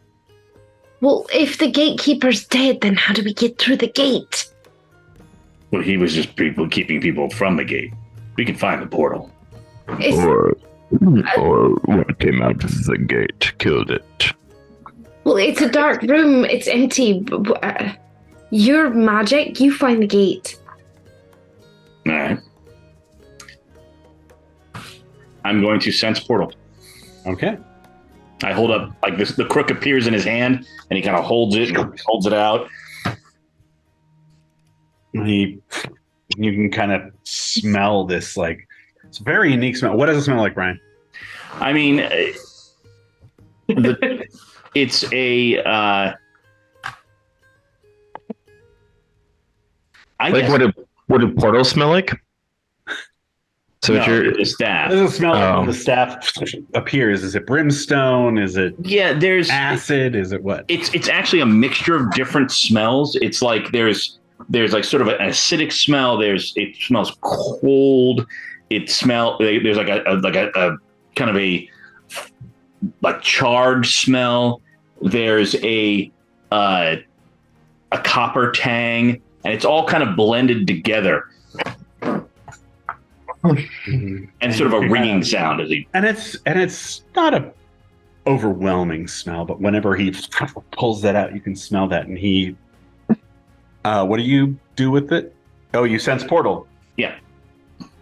I hold it in both hands and concentrate. Directly ahead. It's that way. And I walk toward it. Kismet just draws her weapons and follows behind, trusting that he can see something she can't. Eliza continues to flank them.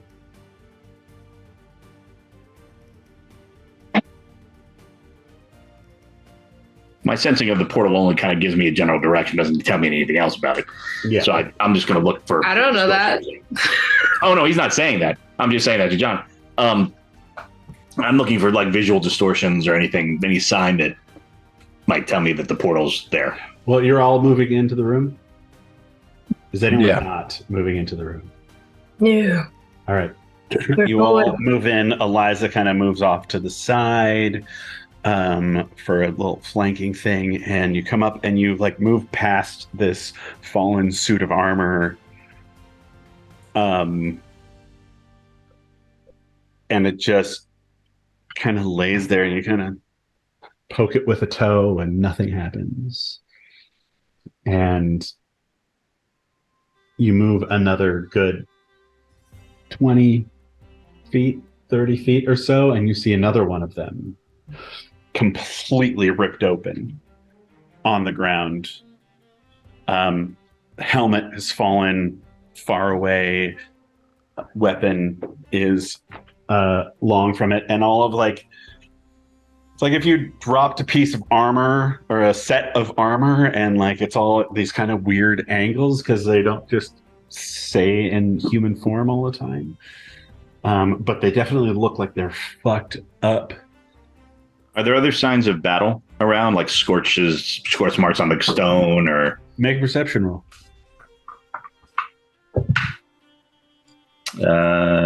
21? 21. You're looking around and you kind of bring the light up to some of these pillars and stuff, and yeah, you can see that there are scorch marks.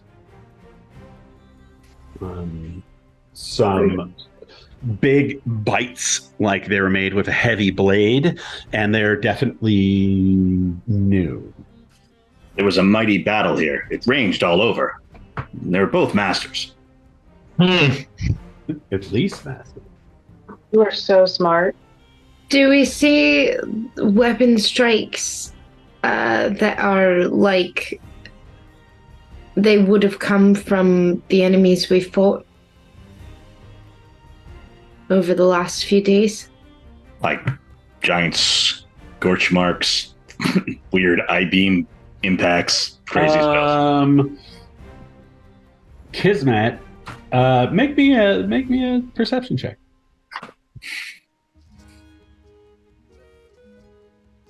Thank you, OCD, for thinking of things to ask. Perception is 19. 19. As you're kind of looking around at this thing, you see you kind of move the light, or you don't need light. You have Dark vision dark to 60 vision. feet. You kind of look around, and there's a moment where you go, because you see an arrow, the kind of arrow that you were shot with. An arrow from hell. Aye. From the Aaron, yes, that shot you. And yes, so you see similar things and continue on. Yeah? I think the demons came through here to get to the city. I think whatever dimension the prison portal leads to, I think they came from there. It'd be easier to Like bypass them. a hopscotch of dimensions. It's easier to get in there. People aren't concerned with getting into a prison, they're concerned with getting out. It's more that the veil keeps the demons away much easier, or keeps the demons away. That's what the gods are doing, and Then getting in through a side dimension would be easier. broke through the prison guards. I'm wondering now if perhaps there's other such weak points, other such portals. I think Ergoon at this point, like Ergoon and Orlak share a look, and Orlak finally says, "That's literally what our entire order is doing." You're just searching for the portals because you know that's where the demons are coming from, and you didn't really line that out for us until now. I said we were part of the gatekeepers. We fight demon incursions. What was unclear about that? Gatekeeper is kind of an ambiguous term where we're from. As you two are talking, suddenly there's a slight flash of light in the darkness. You hear, hold. And you kind of look over and you bring the light over and you see a giant suit of armor, and it's on the ground, and it like this one eyeball lights up. Hold. And it brings an arm up, and it's only up to the elbow. You may not pass. We're gonna pass anyway, but can you tell us about the people who passed before us? May not pass. Did we put him out of his misery? We might be able to get some information from it.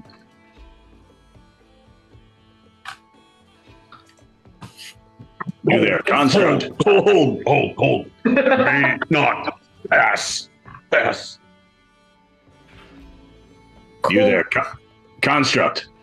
You may Yes, not pass. Hold. Hold. Oh, hold. We're holding. You will be vanquished. You may not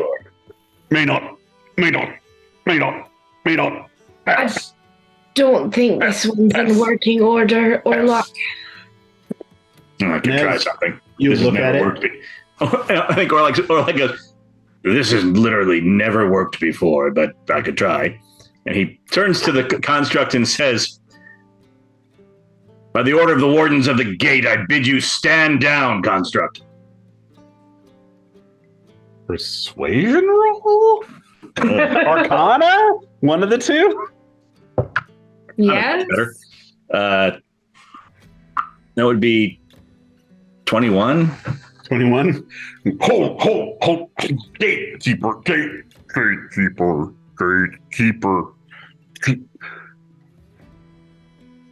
You may pass. I look at Ergoon and I'm like, fine. And you see the one glowing eye that's kind of been on the fritz this whole time go, I shall rest. That was actually pretty dope. Honestly surprised that worked. Mm-hmm. And now you kind of notice that not really giving off light, and that's why you haven't seen it yet. But kind of behind him and to the right is this purpley, warbly Portal. well, it's this big stone doorway, and in the middle of it is this kind of, it looks like stone, but it's also like liquid. John, how big was the construct's head, you said? Good 10 feet. Yeah, I definitely go take that eye. Okay, the eye is like it's like a Boba Fett eye on his mask. It's just like this long lens, essentially. All right, make a thing. Oh, no, I have Orlak. I have Ergoon do it. Ergoon, rip that eye off. Make a tinkering check. I don't do strength. Make it so. But you just connected with it. It just respected your authority. You want to. It's defunct. It's perished. Perhaps I could fix it. He goes over. You have earned your last friend. Maybe I can fix it. Will you please destroy it for me? Sometimes things must be broken down before they can be rebuilt. Thank you all. Thank you so much, Obi-Wan Orlak. Obi-Wan Venbenwald. Obi-Wan Venberwald. Ergoon extends his claws and just kind of. All right, it's this big. Yeah, I put it in my haversack. So you. We have a bag of holding, right? What did you roll on your strength check? Oh, sorry, I didn't know I was supposed to do that. Stand by. I just didn't hear you. I'm not entirely sure I asked for it, so. 26. 26, sure enough. You just kind of. And you can see that there are all of these cables. Yeah, just kind of holding it in and hold.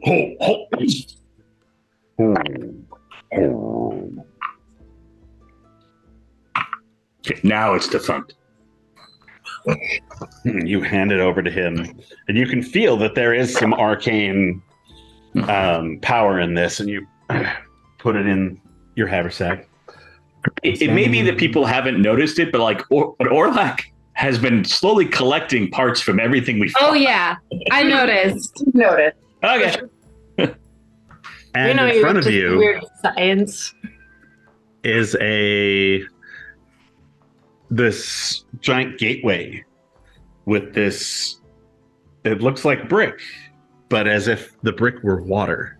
Can I roll Arcana on that? Sure. Because I mean, your detect portal is fucking going there. Yeah. So 27. What I'm trying to determine by examining it is, do we need some sort of token to open it, or can we just pass through it freely? It looks like it is. From what you're looking at, you're like, oh, that thing shouldn't be open. Looks like it's open from both sides. That's not how this should work. So it's like jammed open, basically. Basically, yeah. Well, it's open now. Oh. And he goes through. Yeah. Orlak just goes, it's open, and just walks through. Just The rest of you. Eliza goes right behind him. He's ready. I follow behind Eliza because I am concerned for her well-being. Thanks. She's going after her mom. You're Good thing Eliza has the sword on her because Orlak went to another dimension and that would have killed Eliza. No, just the sword. Yeah. Well, that's true. But not right away. You would have It just would have gotten made really your sick. heart stop. It wouldn't have necessarily killed you. Well, and you would have gotten really sick first, like wasted away. It would have been like hours of excruciating pain first. Kismet? Kismet looks at the portal, and there's. Ergoon can see it. There is a flicker of fear in her eyes. And her breathing starts to go shallow. Looking at the portal, seeing the fabric of magic and time flicks before her. And she freezes.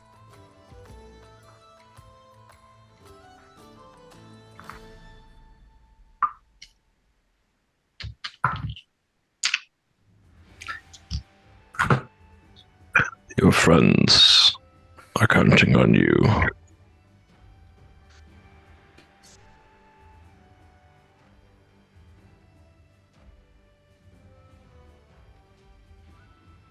Orlak comes back through and goes, "Are you waiting for some sort of invitation?" And then he turns around and goes back again.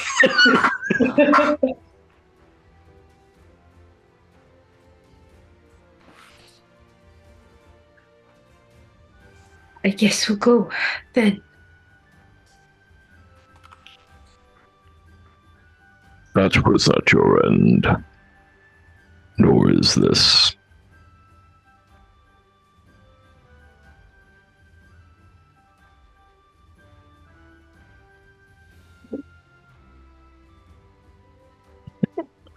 Will you hold my hand?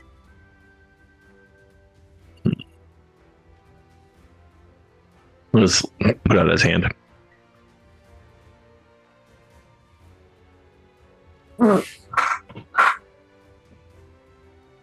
Let's go. And she takes a big, breath in, and they step through together. If you'll allow that, Ben. Mm-hmm. And as you walk into the portal, you feel all of your breath knocked out of you for just a moment. And almost as if somebody shoves you from behind. And your whole body, starting in your chest, goes a little cold out to your extremities. And just when you think that, oh my God, this is how I die, you...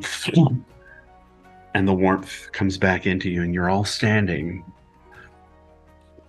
in this large hallway, and it looks like it's just made of stone.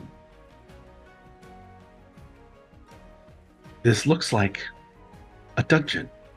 Just a regular dungeon, but slightly older, slightly larger.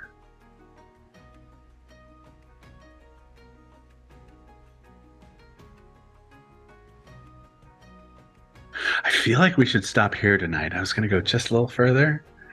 Do you want to go a little further, or do you want to stop? I think this is a good stopping point, to be honest. I feel like that's good. I feel like we're just on the precipice. Unless it's a really good cliffhanger. I mean, it's not bad. Meeting Eliza's mom's not bad. Shit. Oh, no. Guys, I have to work. I know. Let's just do it next week. I can't. I'm on a work trip next week. She's gone next week. Fuck, just do it. Just do it. We can do it. No, It's okay. It's okay. you can save it for 2 weeks. 2 weeks? Wednesday the 22nd. And by the way, I'm gone. Do you want to have a really baller opener for 2 weeks from now, John? I'm going to fucking make it so. Let's do that. I've got 11:20 a Central. week and a half left on this gig, and then I've got a bunch of money in the bank. So I got All right, let's do that. Let's do that. If that's okay with everybody else. Let's do the 21st. I am emotionally. 22nd. I'm ready. I will. Ben, you made me cry earlier. For real cry tears. But I wasn't crying. I don't know what you're talking about. Yeah, leave me alone. I feel like it's going to take more than 10 minutes to do the next part, and I would like to have the next part have enough room. Mhm. Well, it might be better to have the first reaction to your mom, and then have a continuous thing rather than break. Yeah. Everybody's RP tonight was fucking off the book. Guys, we roleplayed the shit out of tonight. I really thought that Ergoon wasn't going to get the full Monty, and then he had the emotional, physical connection with Kismet right there at the end, pulling off the whole trifecta right at the end. I kept sitting Kismet here. doesn't know that Ergoon is having an issue with her, really. But it's cool though. I mean, And they have had moments before where they've connected, and they've had this thing that it made sense to me in the moment for her to reach for him, for that he's foreign enough that it was comfortable enough. I don't know that she would have asked Eliza or Willow to hold her hand. I was sitting here going, like, because you guys kept going like, all right, and it was like inferred, we're gonna step through this. We're gonna probably step through it together. And I'm like, put out your fucking hand. Put out your hand, Ergoon. Take her fucking hand and walk through that door. It's like such a cinematic moment. Just fucking do it. We were on the same page because I wasn't gonna say anything. Right. Because like that shit is up to you. It's just what I wanted as a viewer. Mhm. Well, I realized that like this fear of magic that I've been building in Kismet is now even compounded by the death thing. Like the death thing is not separate, they're one and the same. She got hit by magic. She got fucked up by magic. It's always magic. It's magic with fucking Autumn Daddy. It's magic with like fucking that tore apart their group, that like sent Hallie away and Lard away and her parents away. All of it's always magic. That's gonna get interesting. I'm more interested in the love square that's happening. Because there's 4 people, I'm so it's not not a in love triangle. with him. He's wholesome. And we find him comforting. You know, Orlak would say this happens everywhere they go. Everyone just falls in love with their goon. Yeah, I mean, he's just sort of like, again, like, what is it with you? Afraid of puppies, everybody falls in love with him. He's steadfast. That's what it is. Has Ergoon ever fallen in love with someone else?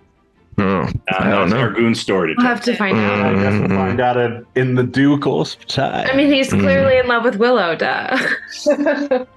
I don't know. I might just But- be cat mad. Who isn't? Brr. I mean, Ergoon kind of purrs a little bit. It's like, The dragons definitely purr. I mean, their little Lava bird. half Draken druid babies are going to be so super cute. Their magic's gonna be so weird and fucked up and great. It'll probably be really powerful and cool. What are you talking about? Yeah, like a druid sorcerer. A dwarcerer. A Druid, dwarcerer. human, I mean, elf, and The sorcerer. favor that you're going to owe Baba Yaga to actually make that happen is going to be extreme. I almost wish that you hadn't corrected Kismet and that she still thought that Baba Yaga was your actual grandmother. Because, I like, me considered as a human being, like, I know that, like, that's what she's referred as, but, like, Kismet doesn't. I considered it for like a split second, and then I realized Orlak is way too smart to antagonize Baba Yaga in any way because she would definitely know. Not. Well, and he's way too OCD and pedantic to not just be like, no, that is what she is called. Yeah. I like finally getting into a little bit of Ergoon's complexes. I don't feel like this is the first time we've kind of gotten into that a little bit, so that's kind of cool. I like that. Also, I think it's also pretty indicative of how about how awesome this group is. The fact that we can make a long rest entertaining, so that's kind of cool. I literally wrote that down. I was like, this could have just been like 8 hours, and we could have just started the next day. I texted Rob Time over what we're talking about. when we were starting. He was like, have a great D&D. And I was like, yeah, it should be fun. Like, it's either going to be like really extensive role playing or breaking into an interdimensional prison to like save Eliza's mom. And he was just like, what the fuck? I was like, those are the options for today. It's one or the other. There's nothing in between. Yeah, I was Natalie was like, have fun in your game. You want to call me and catch up afterwards? I'm like, I don't know if I'm going to be mentally available for that. Like, I'm going to be kind of emotional. You want me to call her? Yeah, come on, I'll talk to her. Hey, Natalie, you don't know me, and you're probably confused as to why I have your number, but John says, hey. And the cool thing is it's all recorded, so you can like save it for later. Oh, and on the note of like, you can tell you're in a good group when the long rest is entertaining. That is so true, because I had the group that I was playing with before I moved to Minnesota were fantastic, but they were like, oh my God, we've just spent like 3 weeks game time back to back to back to back to back to back to back, because I have a tendency to like roll one adventure into the other and just keep going. And they were like, and I'm like, What? oh, you guys want some downtime? Okay. Because you guys do need to rest. They almost all got killed. It was almost a TPK at one point. If it weren't for one of their NPCs who was helping them, Wilma Brownhill, in fact. Wilma. Yes, Wilma, come through. She saved them, and the last surviving person didn't get murdered by that guy.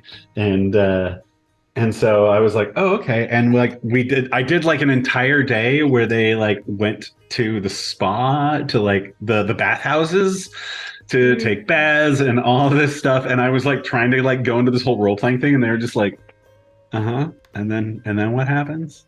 It was like, I need to send you guys some videos of like what's supposed to happen here. But I could tell like It won't matter. An hour, we're they like, were just bored, and it was like, reading. okay, I get it. We're not doing anything, except for Jasmine, who, if I were to let anybody else in this group, it would be her, because she is fucking magic. She showed up having never played in any TTRPG before. Showed up to make her character knowing more about character creation than me. For Savage Worlds, and it was like, oh shit, like, and then she was 1,000% in from like second one. But yeah, she was like, because she's half Telsheen, half orc, so she's like this albino half orc. Hi. And she doesn't give a fuck about anyone, except she loves everyone. She's not too far off from Kismet, and I don't know what you're talking about. Do her dates die too? She's the one who I was like, she met her dad, and her dad was this evil Telsheen guy who was like doing all these experiments with like trying to cross-breed different species. And he was like, you're the only one who is ever good at anything, but I lost track of you. And now that I've found you again, come, rule the world with your father. And we're like, off in the bathroom doing this like little interaction away from the group. And she goes, yes, father, that sounds wonderful. And completely sold me to the point that I'm like inside my skin going, oh fuck, oh fuck, oh fuck, oh fuck, oh fuck, oh fuck, oh fuck. I was expecting that.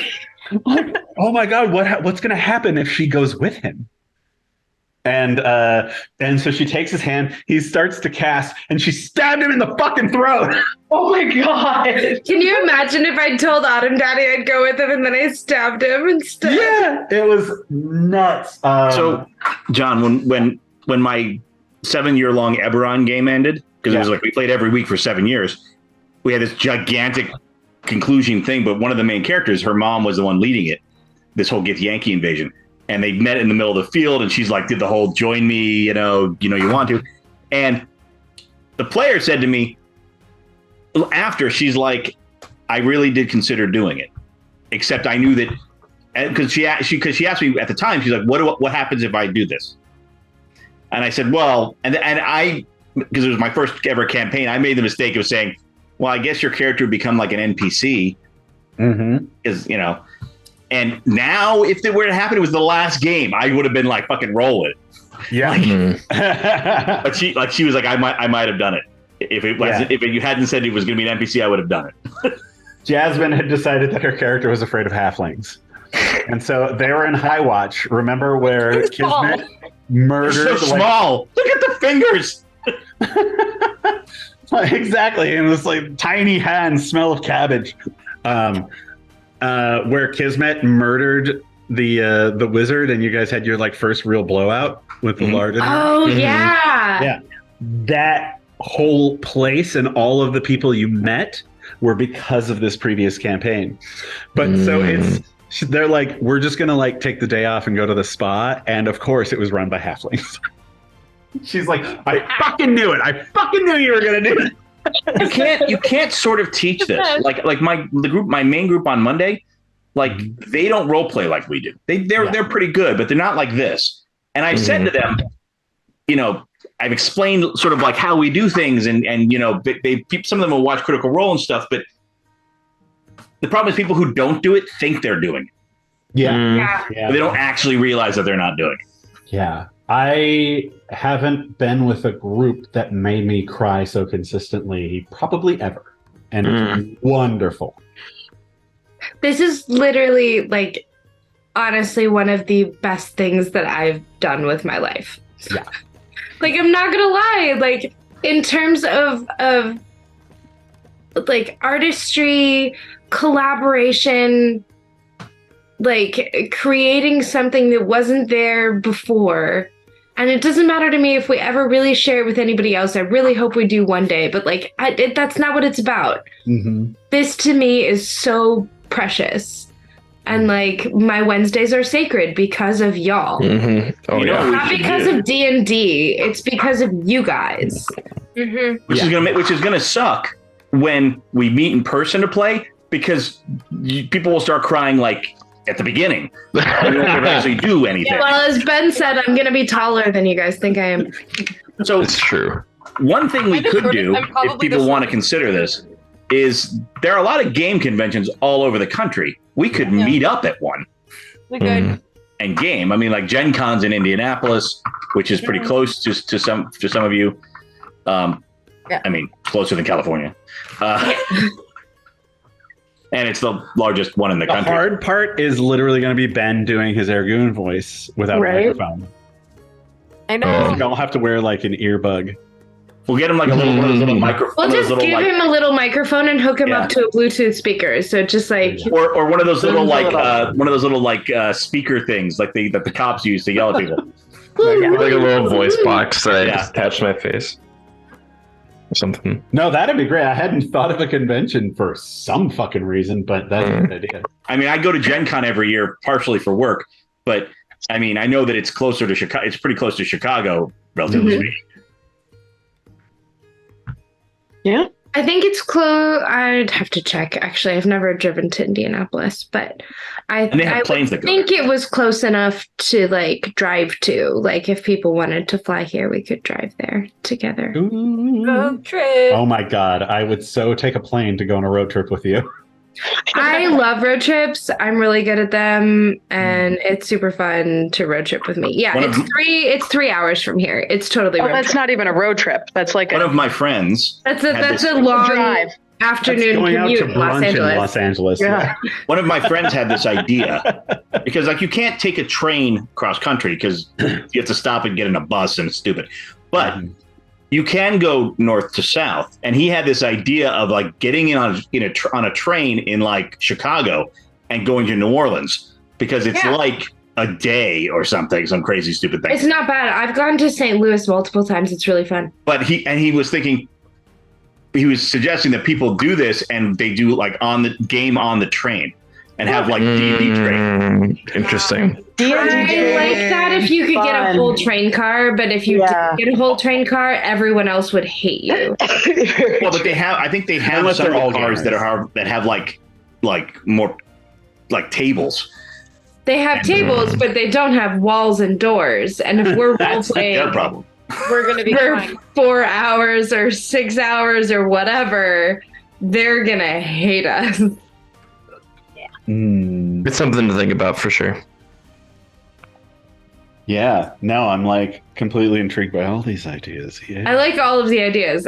That's just a reality of like train travel in this country is like there's no private There's no area. privacy. Did you know that Some you can private area? rent a train car? Oh. He just looked it up on the internet. I did. It's on the Amtrak website. It's like That's what I said is like if you could reserve a thing, so it was like our thing, then like yeah, hell yeah. Just the six of us. charter your own private train. Oh shoot, I had The thing. never mind. I did. It's gone. Oh, I am loving how much Eliza is like the way her brain naturally works is very similar to how the Drakens process information. Mhm. Logical, factual, get the information out there. Mhm. And they're really fun moments. Yeah, that's kind of great. It's true. Hey, Willow, wake up. I was visited by a god. Also, I think Ergoon is cursed by a demon. Okay, good night. Bye. Sorry, what? Honk. Shoo. Yeah. I've passed on the relevant information. I'm done now. Yes. Ooh. It looks like you've seen this goddess before. Yes, I have. Goodbye. Mm. I have.